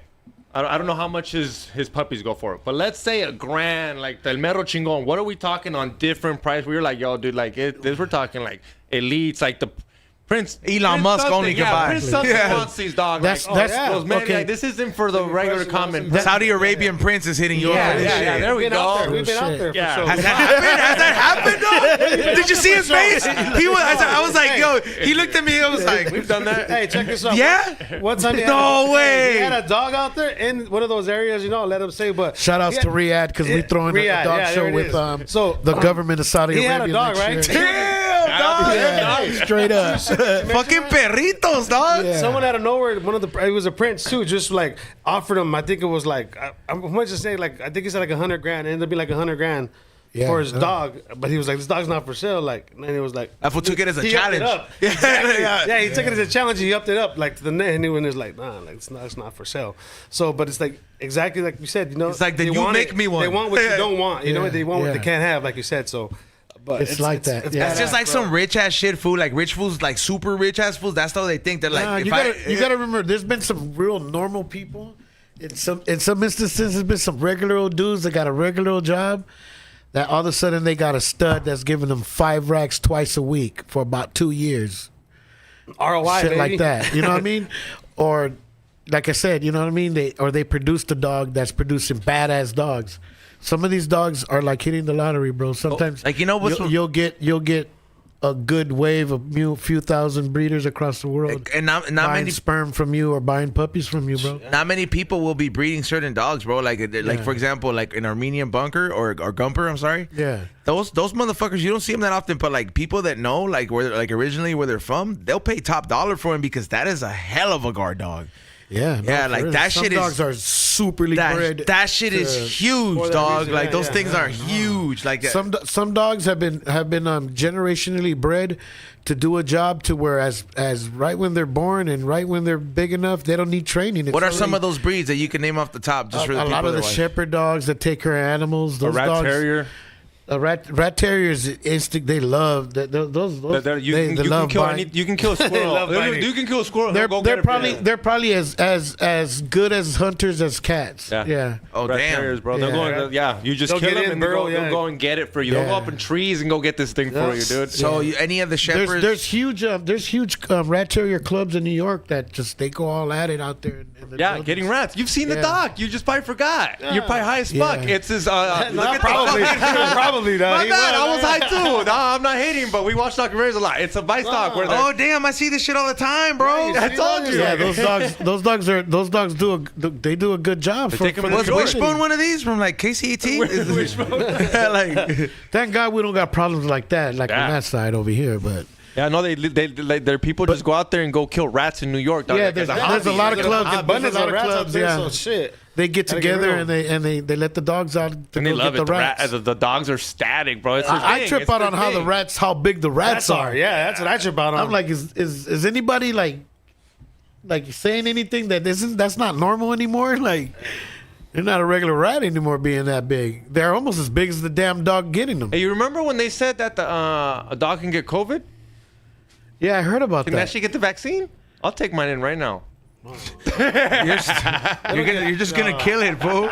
Yeah, nah, fuck that. You're gonna give it the jab? Yeah, dog. This isn't your fucking workout room. Are you trying something? Go What's up? go Is this fucking do an material? open. Go do an open mic, bro. Don't be going wasting our. on? Don't be fucking pushing our viewers away with your Damn. fucking dad jokes. Yeah, bro. Nah, that's right. Yeah, no, but so shepherds, the terriers, those are good. Like I guess protective Yeah. dogs. Most of like I said, let's fast forward now. Like most of the adults and people that make decisions are hip hop babies, man, and a lot of the scenarios have changed, and like you said, you go fucking watch the Animal Planet dog show. That's boring as fuck. How long could you sit there? You know what I mean? Yeah, like there's only so much of the fucking dog whisperer. Guess what? Yeah, you know what I mean. When you go to a bully show, it's exactly like being like At a lowrider show, like a lowrider show / concert / fucking cannabis convention. there's somebody singing oldies for You the feel dog. me? Depending on how the show is marketed, like this show is being marketed for adults, so it's an adult atmosphere, and we're gonna have a fucking ball, like at a dog show with Kushstock that come on, what if that, that overseas Hey, you fucking. should make a show, dog. Because since you describe it like that, call it Pendletons and perros, dog. Dog, because that's just been, all the fools that our homies have to wear Pendletons. Hey, don't be But you giving gotta- away ideas. You gotta remember too, though. that in, Just keep that like, just like we said, that's why they work. It works hand in hand now because it's something that the people want, and you got to remember, in the cannabis industry is all walks of life. Not everybody listens to the same music. Not everybody's wearing the same shit. Right. Not everybody's from the same race. It's same thing with the bully game. we all smoke. and we all love the shit because we all have a mutual love for something together. And so it's the same thing that's pretty dope about the cannabis industry and the bully dog shows that we are into, because it brings tons of people together that normally you really probably won't see together. You know what I mean? For sure. That's one thing I've been getting is that people are like, well, there's a dog show, and then vice versa. People who already come to Kushstock, they're going to see something new, something different. Yeah. But they've been intrigued. Obviously, they watch Animal Planet. We get high. No, and I think these past couple of Kush talks, a lot of people pulled up with their dogs. You know what I we mean? got people pulling up with it's goats, like- dog. They're like, People fuck, walking you around guys with are goats bringing and shit dogs on out here leashes. already. I've always, like I said, I've always eventually learned to recognize. I'm like, yeah, who was really doing some serious work at these events when it was really trapping out there. When you see him pull up with the expensive, that was like the showpiece. You know what I mean? Yeah. Like now anybody can get a Frenchie, or like any exotic kind of dog like that. But fools would be walking around. I'm like, damn, this dog has a nicer chain than you. This dog has a chain. This fool's eating a fucking number 6. You know, like, Yeah, Is he better than you and shit? yeah, like I'm like, bitch, Yeah. I'm working here, Yeah. bro. Which brings forth like your original question, like, because a lot of people, they went in it for the money because there has been some people that spend some money and it goes around, like, It's a status symbol in a sense. Sometimes. yeah. And to me, it's dope because it's being done freely, and more mainstream because of the hard work that a lot of the people done at the beginning. You know what I mean? Of changing the laws and Laying making the groundwork. making it normalizing it. You know what I mean? And that way, there's no, because there was tons of stereotypes, that were against it at the beginning, and now thank God they faded away. There's still some countries that struggle, you know what I mean? And Yeah, for sure. they're banning The laws. they're eating the some cats dog and the bites dogs. somebody, and they want to fucking ban dogs all of a sudden over some dumb shit, like, you know what I mean? And so, and that's when the advocating starts, and that's when you gotta like make sure you do what you gotta do for the dogs that you love, and weed out these people that are creating problems. And a lot of the times, these dogs that are biting people aren't even fucking bullies. It's just a good media. It produces good media to fucking, like, here in America, they were fucking all over the newspapers and all over the news that a pit bull attacked, and it wasn't even fucking pit bulls for 20, 30 years. You know what I mean? Making money promoting the dog as like if it was a vicious animal. And until people like us started advocating, it turned it around, So I'm glad that we could do all this shit freely. Like cannabis, we could freely be out there and do a cannabis event. Just like how we can now freely do a bully event. What's the worst thing that somebody can do or some of the worst things that somebody can do as a dog owner? Harm an animal, bro. Yeah, for sure. Number one. Like or And any which way, emotionally, physically, it doesn't matter. Just harming an animal is just inhumane. and how do you prevent that? Like, if you don't have the patience, don't get one. Like, or how do you? Exactly. Yeah, If you- for sure. Think about what you're doing. Make the decision. Yeah, make the decision that you're acquiring a new family member that's gonna need for you to be responsible to take care of them. For sure. Yeah.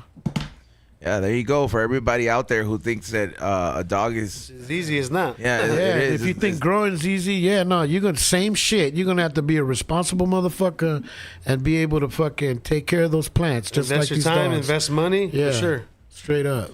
yeah, that is. See, Xavier, this is why whenever it's hot, I give out your number and have the whole chat room text you to lay the AC on for your dog. Oh man.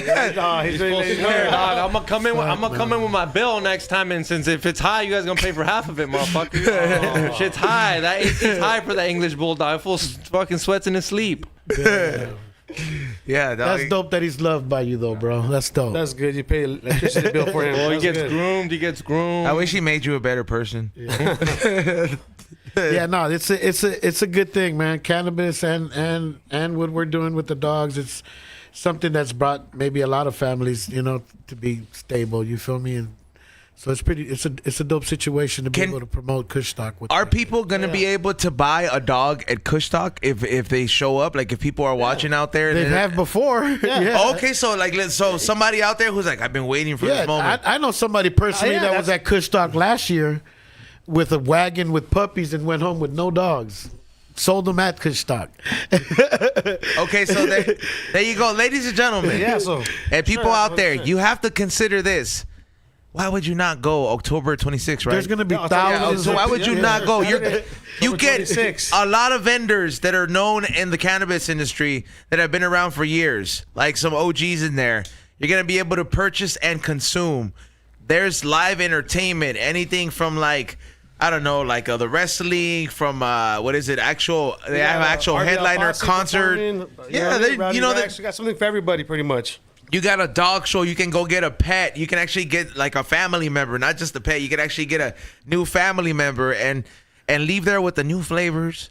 You can leave there with some new gear after you stop by my booth. You can go watch the wrestling. You can go watch a concert. You can get some bomb ass food truck food because they're gonna have some bomb ass people out there. Bart's Barbecue is gonna be out there. Sure. Salute to Bart's. So you can get some Bart's. I'm there. Yeah, and then what else? I feel like I'm forgetting something. Morro Birria is going to be out I got there. the homie does a fire birria. You know what I mean? Yeah, and Baldies. some of your favorite Baldies mixed drinks, some I of mean, your that's the favorite one people up are gonna be there.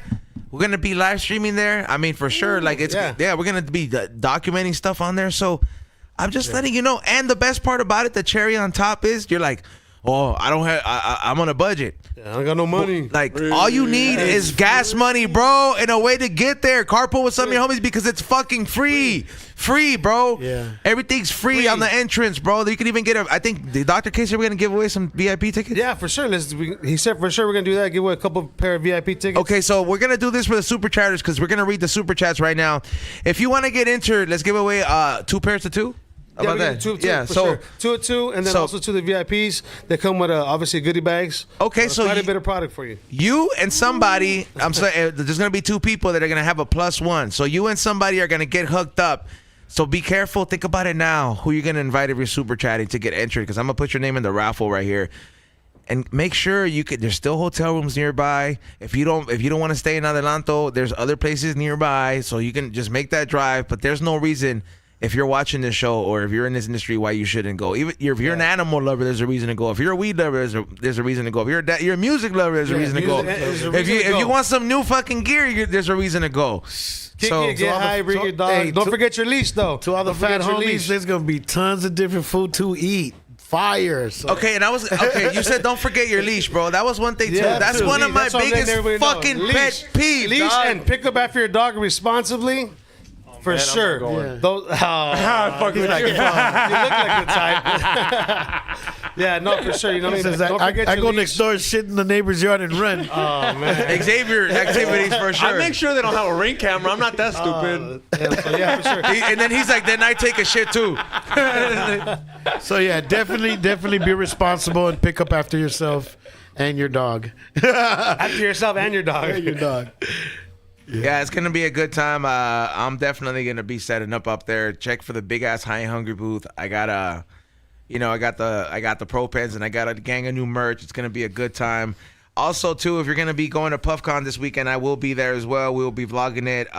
We'll be live streaming it as well. I'll be there with Cali Blaze at his booth and just walking around. I'll be there with the homie Trippy Bear and my camera homie, my camera guy Jose and myself. So we'll be right there. It's gonna be a great time. Yes, sir. Let me see. Let's read. And then we got a. I mean, like I said, we got a couple shows coming up. So we got a show this Saturday, right? Yeah, we got a show this Saturday in Antioch, California, Northern California. So if you're in the Oakland area, in the Bay Area, come on out. We got a huge car show and bully dog show in Antioch, California. This Saturday, we're going to be up there. Oldies? I guess Lush is going to be the DJ. The only reason I'm asking is right now, Oakland's sad, dog. They lost the A's, dog. They're already crying. They've been done well. They're not doing well, dog. They lost the A's. They lost the Raiders. They lost the police department. Yeah, so no, shout out to Lush One because he's going to be, Lush One's going to be the DJ out there doing his thing. And Man, there's going to be a bunch of performers, Bay Area performers there also. Dope. Performing. The competition is big out there in Northern California. There's going to be a lot of people competing. It's also a family event, so there's going to be tons of kids competing with their dogs too. So, kids come and compete too. Is badass. So here's the question. I mean, you said there's a competition. Is there any money? Is there a first place? Is there ever money involved? People go home with prizes, with ribbons, trophies. Yeah, depending on what type of event it is. Yeah, the event that me and him did in Gift 2012, we did me and Beefy did an event. We did an event in 2012, and the winner won $5,000. 5 racks. At The winner. The best of show. That was for the best of show. See, fool, and there your dog is not doing shit. God, fool just sits there and eats and shit. Yeah, so remember, imagine going out with him and innocently just participate. You're not really trying to compete, but go out there and participate. You had a couple of beers, you ate well, you met some people, you smoked well, and guess what? He came home with a ribbon, maybe third place, but now you got something to put on the mantle for him. You feel me? Bro, it's gonna give me, it's gonna give me bitches on Instagram. I'm gonna post them. Like, look at the homie, you know. Look at the mantle, you know. And everyone's gonna be like, "Oh, is that your English bulldog?" I'm like, yeah, he's a champion, just like his dad. Yeah, no, it's ribbons, you know. Like, I'm just fucking babe. And honestly, for those people like in the event, man, it's something that's beautiful that you could bring your spouse with. You know what I mean? You could finally come out the house without some kids and enjoy the day with your spouse and you know, have a smoke and eat good and watch maybe some dogs and drink 5 be micheladas. entertained. You know what I mean? But yeah, no, that's something that's a big avenue for the people to come in and enjoy. And the Kushstock is the place to be, man. It's going to be something beautiful. But yeah, no, this weekend we have a space. We got busy weekends coming up. That's what I'm talking about, man. And that's how you know if you you know, the way you speak on what you do, and you know, the way you speak on animals, specifically dogs, you could tell that you love what you're doing and your experience. And this is the kind of person that if I were to ever consider something like that, or even have any business to do in this industry, you're somebody that is somebody that you need to know. Whether you're trying to learn the do's and don'ts, buying a dog or breeding it or whatever it is, you're definitely well knowledge and well rounded with what you do. Yeah, no, I'm real glad that I have a pretty big resume under my belt when it comes to this bully industry and any aspects of it, from people becoming MCs or show hosts or judges or representatives that help run shows, stuff like that. You know, thank God I've already fell on my face many times to be able to tell people things that take them further to progress. It's just pretty dope. That's right, and I mean, you're gonna keep doing it because, you know, like I said, you have that passion for it. You know, if you don't talk like somebody who is just like, hey man, like I'm glad this is what I'm getting out of it. Like you really. Yeah, no, me and my wife Tiffany, we've been able to really like develop something that's really like groundbreaking right now and moving real faster than usual, and it's a good honor to be able to do things like all over the world. You know, me and my wife are blessed now. I did it before her. Before a couple of years before she got in the picture, but since she got in the picture, administrative wise, things have gotten better because of that. You feel me? And like now we're like establishing the club and the paper process and the competition a whole lot more efficient and a lot more countries than usual. But of course, yeah, coming back home and working here in LA and a lot of other places where we started and making sure that it's still being done the right way with the rules. I love it and I'm proud of it to see, like, you know, it's like 3 generations already, or 3 decades of bully breeders now and competition, and it's a dope feeling to see that. You know what I mean? That it's still remained the same, and the passion and the love people have for the dogs and what they do with them and how they be creative with them.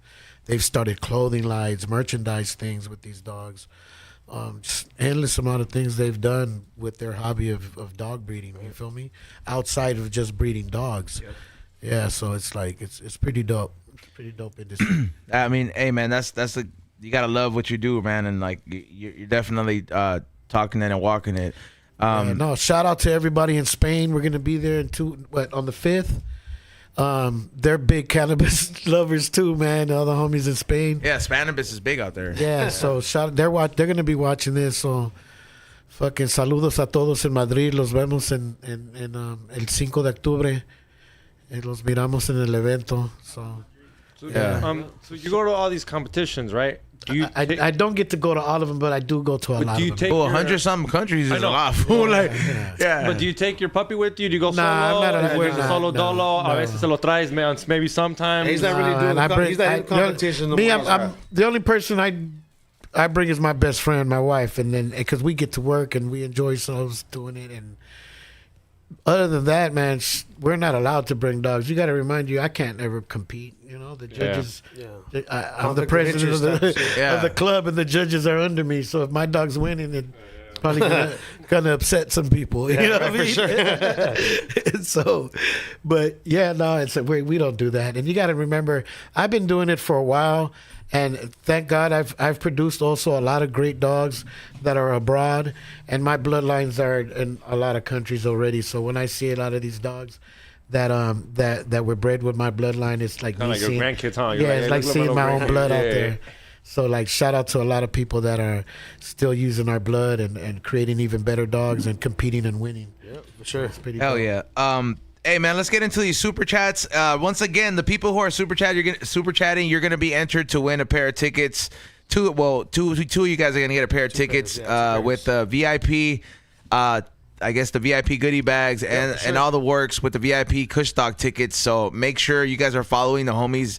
Their IGs are already on the Instagram. So make sure you guys check them out. And when you win, Tap in. you can hit up Munchies right here. But let's get into them. So it's not too late to enter. So the first one comes from DJ Boss, giving us a thumbs up. Salute to him. Thank you for that super chat. I appreciate you tuning in. Good luck to you. Second one comes in from Luis Romero. He says, shout out from Boston. That's what's up. Sir, yes, sir. Shout out. Isn't there like a people dog in named Mass. like a Boston Terrier, no? Yep. Yeah, there's a Boston Terrier out there, but big bully breeders out there, and I got Yeah, a lot for sure. of bully families. Big movement out there. Yeah, shout out to everybody in Mass. Big movement. Yeah, but like certain dogs that come from certain states. It's crazy, man. Like dog, Yeah, like right. do you believe that a dog is just the equivalent of domesticating generations of wolves? Guarantee, yeah. Oh yeah, 100%. Yeah, for sure. Yeah, There's some truth into that. They shoot into a lot of people acquiring wild wolves and adapting them again into domestic dogs and getting that blood back in there. It's been happening a lot. You have these People that hybrids of have like access fox to and that. wolves too, no? Yeah. You have these or coyotes and wolves that are like Yeah, exactly. interbreeding, and Foxes, because they're the same, like, you know, They can do it, They yeah. can do it, and that's kind of crazy because I've seen some of these at Griffith Park, and I'm like, oh, this is not your regular Yeah, coyote. bro, I have Dog, a, it's- I have, you can I tell have, the difference. I have a Yeah, buddy. that's roaming I have a around. buddy in Thailand. He's a bully breeder also, but he gets these rare breeds and he crossbreeds them fish. These fish that are like, you know, you're not supposed. They have their own already. Yeah.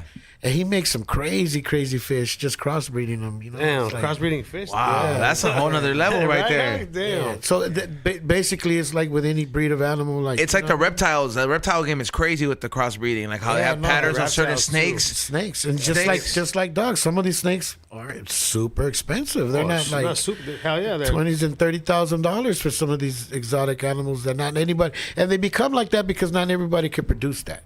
Yeah. Feel me? Same thing with a dog. Once you're producing a great line of dogs and you're consistent in the look, and not anybody can produce that, of course you're gonna have value. And to all the fucking weed smokers out there, I'm gonna give you the best example. It's like when you get a regular tie-dye shirt and then you see the ones that have all the rubber bands and you see the pattern on it. Big difference, dog. Anybody can just, you know what I mean? It's kind of like that. Let's go with the next one. Browsy says, same team. Salute. Thank you so much. I appreciate it. Appreciate that super chat. The next one goes into Menace the Painter says I got a 5-month-old long hair black mask German Shepherd named Magic. Beautiful dog, man. You don't see a lot of those all black like that. yeah. Man, I've seen that dog before. He has a It's like when I seen an all white German Shepherd too. I'm like, what the imagine fuck? seeing just like Yeah, all no midnight. spots. I stopped the person running at Griffith Park that thought I needed That help. dog and is shit. that dog Like, is what the fuck is going on? that dog is amazing to look at at night. Yeah, that sounds like a beautiful dog. Next one goes from Elmo Duran, getting that thumbs up. Thank you for your super chat. Curious George 84 says same team and says I love your dogs. They saying that to you. Oh, that's what's up, man. Yeah. Shout out to you too, man. Thank you for enjoying these animals, man, and come out to Kushstock and check out some more. Bring your dogs. Yeah. Yeah, bring your dog, bring them on a I leash. guarantee, man, there's going to be breeders that are fucking way more top notch than me there. Trust me.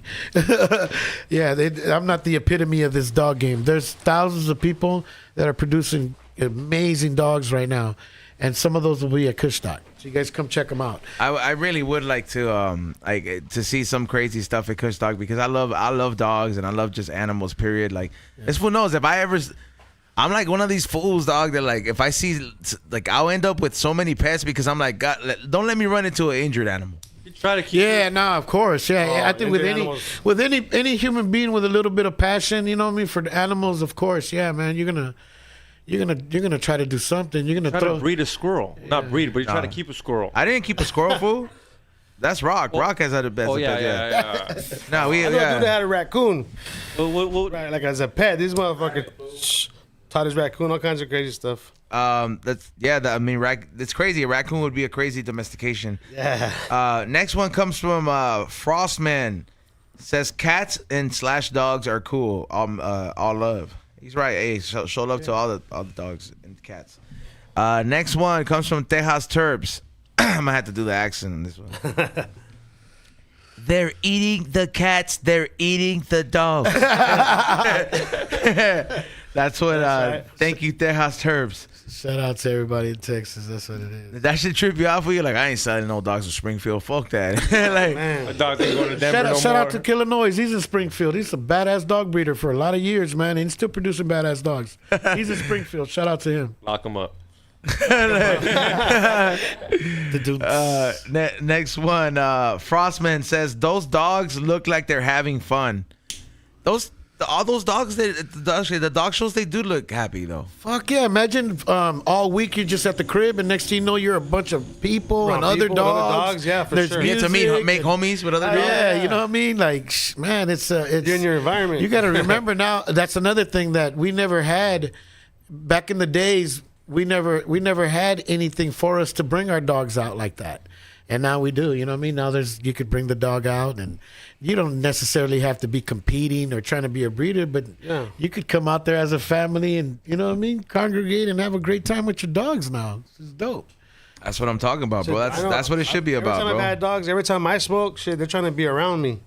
You know, I don't know about what about your dog? Your dog ever smoking? Buy me out all the time, dog. Yeah. It's every like time, every time I would get you know what I home. mean? Yeah, it's like Like they know. 50-50. There's a lot of fools that don't smoke, Yeah, but there's they a lot got of- dogs. yeah, And then, yeah, you that know, too. me, I've always sparked one up and had the dog next to me and it's like a super therapeutic thing. Yeah, dog, for sure. Yep. The next one comes from Samwise the Great. E-Zone, where did you get that shirt? I got this one with the Reebok release they did a Jurassic Park release, so they did the Jurassic Park version of the Iversons, and I got that with the shirt as well. So I don't think you can get it at Reebok. It sold out. It was an old collab. Browsy sends the next one. XG, even if you're good to your dog, it still don't get you papers. Damn, dog. You can't even get a break, dog. Well, I can't wait to get papers? Like to the You could get with Tiffany. You can and she'll get papers you for your dog, maybe. No, guarantee she'll get you papers for your dog. Maybe not you, No, but your dog. I mean, he meant for If he him. gets papers, then can he get me papers? You can get papers before you She get can't papers. get you papers, but she could get you the dog's papers. Then you marry your dog. No, You marry your dog. the dog will have papers. Then He's an English You bulldog. can I'm gonna get identify as a papers from the bulldog. UK. identify as you a want. bulldog. You get married. I'm a registered Nah, man. minister, so I can marry you guys, dog. It's all a joke. There it It's is. a joke. Yeah, It's a like joke. I can't believe you're Don't think of I'm it an as a ordained way- minister. That's what it is. Don't ordained. think of it as a, What as do a they way call to those, get papers. officiant? It's just a joke. Right? Wedding officiant? You Yeah, can- like you can say it and I shit can legally marry legally be people in done. Yeah, yeah. California. It's Yeah, crazy. yeah. I got my license for that. Online, no? It's like online. Yeah. That's cool. E-Man sends the next one. Really good and informative show. Same team. Yes, sir. Hey, I'm glad you guys are actually taking notes on this. I mean, usually you fools are like children that it's hard to keep your attention sometimes. You know? But everybody got a dog, so it's like it's something everyone can have a conversation about, so which is cool. Yeah. Yeah. Dope. The next one is Frostman. Can I pet that dog? You could come to Kushstock and just pet all the dogs you want. Yeah, dog. for sure. Come to Kushstock. Yeah, come down. Yeah, October 26th is going down. Unlimited amount of tickets. It's at Adelanto Stadium. It's quite a drive if you're coming from LA, but that doesn't matter. That's why you have fucking friends. Get them in the car together. Fucking get some snacks. If they don't got no gas money, make these fools fucking make you some sandwiches so you can be on the way or something, bro. At least. Tax them for some food or something, dog. But there's got to be a way for you could get in there for free. Split an Uber. They have this thing where you can split it now. You can literally be like, and it's for free. Split an What Uber. else? that's for free, yeah. Come on. Tell your through. homie, look, What more you want? Look, scumbag shit right here. You're gonna tell your homie you're gonna buy tickets if he drives you there. Boy, don't know it's fucking free, dog. Now you show up, you get you there for free. It's funny, man. You're like, oh, it's a good time. If you're new in the dog game or if you're new in the cannabis game, this is the event to be at. Trust me. Yep, network, come either way, have fun. Obviously, it starts at 11, ends at 9 p.m. And bring a fucking all positive night, all day. attitude. Yeah, all day, all night. Yeah, guaranteed. Come happy, Yeah, yeah. Come ready to- happy, be no happy, bullshit. straight up, bro. Have a You can eat good. an edible and then leave sober. Yeah, for sure. Yeah, you if you could. get there at 11, by 9, you'll Yeah, be you'll be fucked. good. You can be good, dog. That's what you're gonna do. A couple Probably. quesadillas in you. Yeah, good yeah. to go. Get some Bart's barbecue. Yeah. Yep. The last one so far comes from Bear Yazzie. Says, this is a kind of crazy question. Have you ever bred a bulldog with a Shih Tzu? No, but I'm sure somebody has done that dumb shit. Yeah, that sounds. Don't That- recommend it, so you know. That sounds like Frankenstein waiting to happen, bro. What's the dumbest shit you seen breeded? Where you were Oh, like, man. oh man, where you're like, I don't want to talk to you. Let's leave it let's leave it at that. I don't even want to give it attention, bro. Fuck. People are making hot messes out there sometimes, and it's Mexico, you just see the fucked up. fucking pit bulls with chihuahuas. Yeah. Yeah. Oh, that's the ugliest shit ever, bro. Yeah, that's like. I think we got one more, and it's from DJ Boz. Says, I'll see y'all at Kushstock. Same team. This fool's best dad, and he's fucking like out there having fun know, too with dog. the stoner. That fool's living it up, dog. Oh yeah. Salute to DJ Boz, dog. That fool literally doing things, bro. Thank you for that HBO subscription, man. I'm watching the new Penguin show thanks to you. I think we it's funny how we all have an account under his account. I know. Like we all like we Look out for everybody. That's cool. he's like, yo, I thank you guys for the podcast. Can I help you guys with anything? He's like, how about HBO subscription? Yeah. You know what's You fucking get that max, please. You know what's really Get good that right max. What? now? Oh, this thing on Netflix called Baby Reindeer. Nah, you gotta watch. Nah, fool. Seriously. started You gotta watching that watch Melendez Baby shit. Reindeer. That's what I was saying. that's I just binged on bang, it. That's just crazy. Oh, yeah. All right, now that you watched it though, Blue and- you feel bad for those fools? Do I feel bad for those fools? Like, Fuck or no. are you like these fools are liars? Fuck these fools. He I don't thinks they shouldn't do like forever life. I think they should be there for the rest of life. You kill your mom. I don't care what your dad did to you. You kill your She mom. was like, she yeah, you was smoke your mom. comfortable with you getting Cause she probably got R1 hit by too. your 'Cause She probably dad. got hit too, dog. She was also a victim. You can't Te just. está act like- cogiendo tu dad and your mom's like, no oigo nada. Like, you know, Yeah, you like. know, okay, Yeah, like I said, that's you kind of shoot that's her. like a fucking gray area, like You shoot her in the But leg. that's I'm your not mom, though. That's advocating your for mom. it, bro, but I'm not saying like It for does this fool sound. never- It does sound like somebody eventually is gonna get shot. Yeah, like eventually the last drop Yeah, that, maybe their that dad. made the fuck Somebody's yeah, gonna get shot. and somebody's gonna get crazy one of these days and be like, I can't take it no more. Yeah, like that you shit. kids can't do that to me, bro. Like come on, dog. Yeah. But I'm not. That's why I'm not in the court system, dog. This is just I'm a podcaster. This is just my opinion, bro. This is Yeah. not. I'm not out here advocating. I'm not doing the Melendez Foundation free them, bro. I'm not saying that, bro. I'm just watching. I'm a consumer of television, bro. That's it. I paid subscription. I mean, paid a subscription, bro. I That's it. paid to have that The funny opinion. thing is you don't pay for it. The DJ Boss Netflix pays one, for it. paid? the Netflix one, I do. someone bitch. paid, Yeah, dog. Someone yeah. paid. Yeah, my LLC pays for it now. how's- Yeah. Hey, how was it being at the game yesterday, man? Oh, Yeah, that was a good game. the game was fucking awesome. Salute to LAFC. We are now U.S. Open Cup champions. I hope this is enough to get the momentum back. I'm not gonna get into it because I've been talking about it the whole fucking time. But the only thing that I have to say out of this whole fucking thing, I already know. Can I say it? say it. Fuck Vela. No, it's not just that. Vela did not deserve to be in there celebrating picking up the cup like he's played in the last 9 months. Bro, you haven't reposted not one soccer fucking related repost. Every post has been you about your wife drinking wine for 9 months, which is totally cool. You have the right to do that. But don't come in here when these motherfuckers have been working hard, carrying the fucking team off of some accomplishments you did 3 years ago. In sports, homie, it's about what you do every year. Right. And there's a reason the Kobe legacy is what it is, because people like that don't come around that often, and they make shit happen every fucking year. Not just in 03, not just in 04, not just in 05, every year. And that's what you hold as a fucking true athlete. That's why there's only one fucking Messi, dog. That's why there's only one CR7. There's only there's only one Mbappe, bro. Like, all those motherfuckers, they're dedicated, bro. That fool didn't deserve to be there, dog. That's the only thing I have to say about that. I'm not discrediting his shit, but I have seen that a lot of people do agree with me in there. But it's like, best example I could show you, it's like you have group assignment. 3 of you guys out of 4 do all the work, and one fool shows up because his teacher's pet and gets the A2. Fuck that shit, bro. We're not doing that. Last super chat comes from Saludos a todos la plebada. XG is the best. I was about to say, can we get a round of applause for that rant? All right. Yeah. Okay, so we're gonna give away pair of tickets number 1 right here. For Kushstock, let's go. October 26th, come see the dog show. Come get some fire. Come get some fucking some concentrates. Barbecue. Come get some Barts. Come get some High and Hungry gear. What is it? Come watch some wrestling. All that going down October 26th at Adelanto Stadium, 11 till 9 o'clock. 11 till 9 o'clock. Show up. It's gonna be a good time. To 9 p.m. Just to clarify that. Guys. Yeah. I mean, come on, it's not a rave. Me and shit coming up in the morning and shit. What time is sign up? Yeah.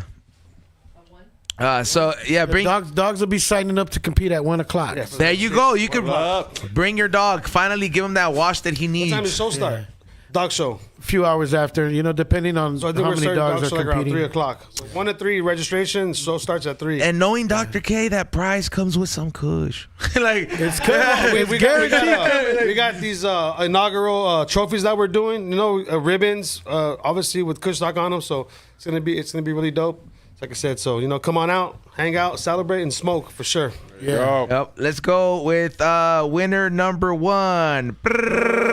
And the winner is We're going. dinner. Damn, she cannot take a loss, bro, because she super chats. Let's give it up for Browsy. Hey, hell yeah. Shout out to homegirl. Hey, give her a round of applause right on the button. Let's go. Yeah, salute to her. Thank you so much, Browsy, for entering that super chat. You just won yourself 2 VIP tickets to Kushstock. You get the gift bag, and you get to VIP fucking hang out with all of us. What do they DM? How do they obtain They this can prize? DM Munchies. There you go. Yeah. Hit a munchies. Yeah, hit me up.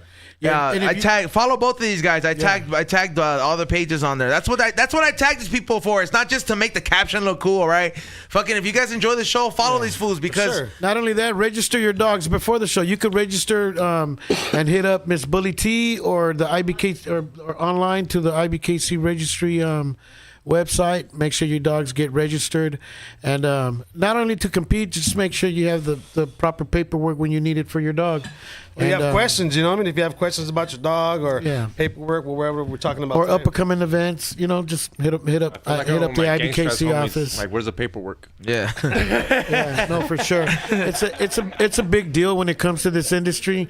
A lot of these dogs, they want to make sure, even when they have puppies, that there's paperwork for every dog and it's held accountable. And salute to Miss Bully T at the International Bully Kennel Club for keeping that to par and being one of the fastest services around the world.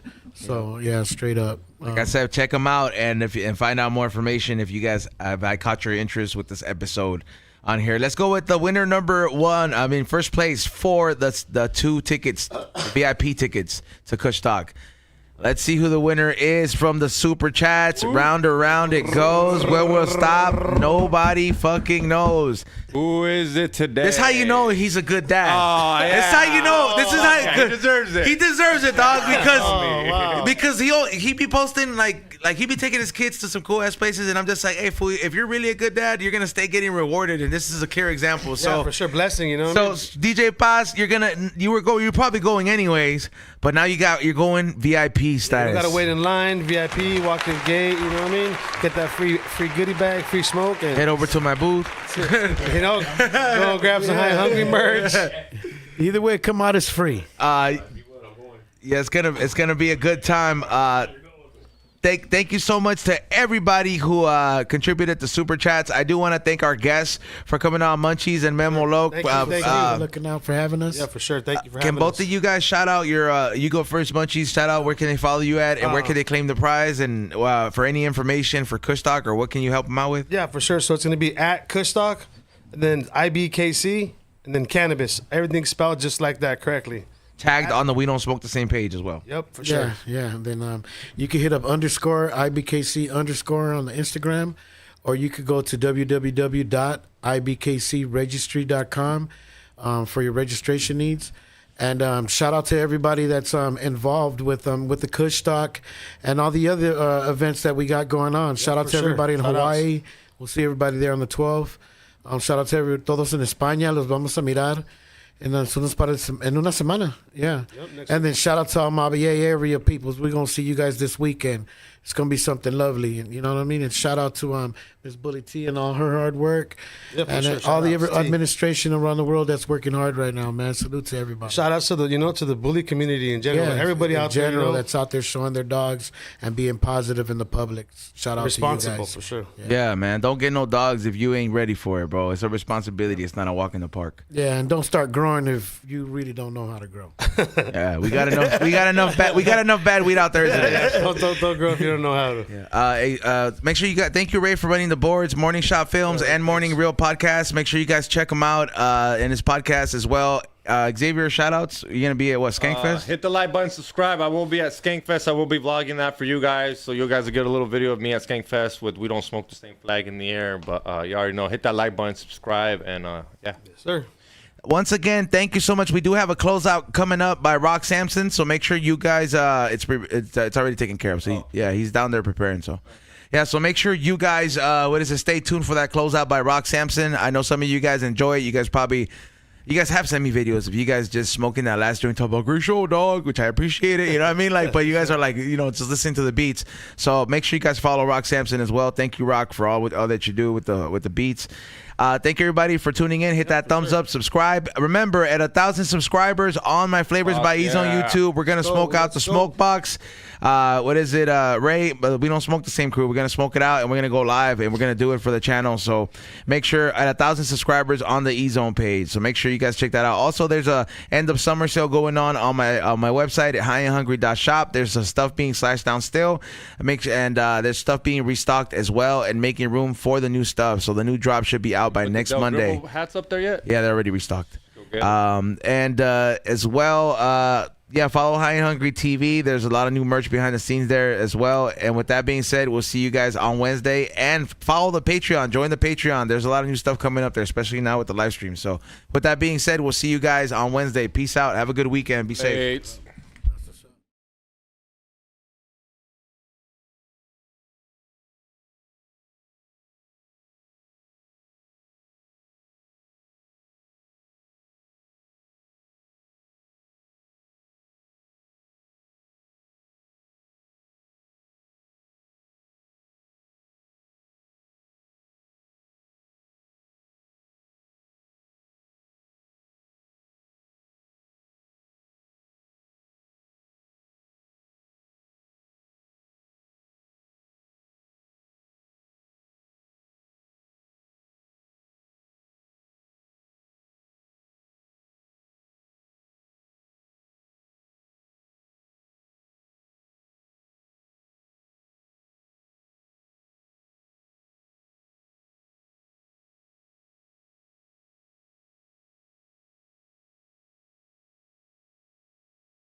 no crazy. Give up all this pussy cat that's in my lap, no looking back. Spaceships don't come equipped with rear view mirrors. They dip as quick as they can. The atmosphere is now ripped. I'm so like a pimp. I'm glad it's night. So the light from the sun would not burn me on my bum when I shoot the moon. High jump the broom like a preemie out the womb. My partner yelling too soon. Don't do it. Reconsider. Breathe some litter. Sure on the subject. You sure? Fuck it. You know we got your back like chiropractic. If that bitch do you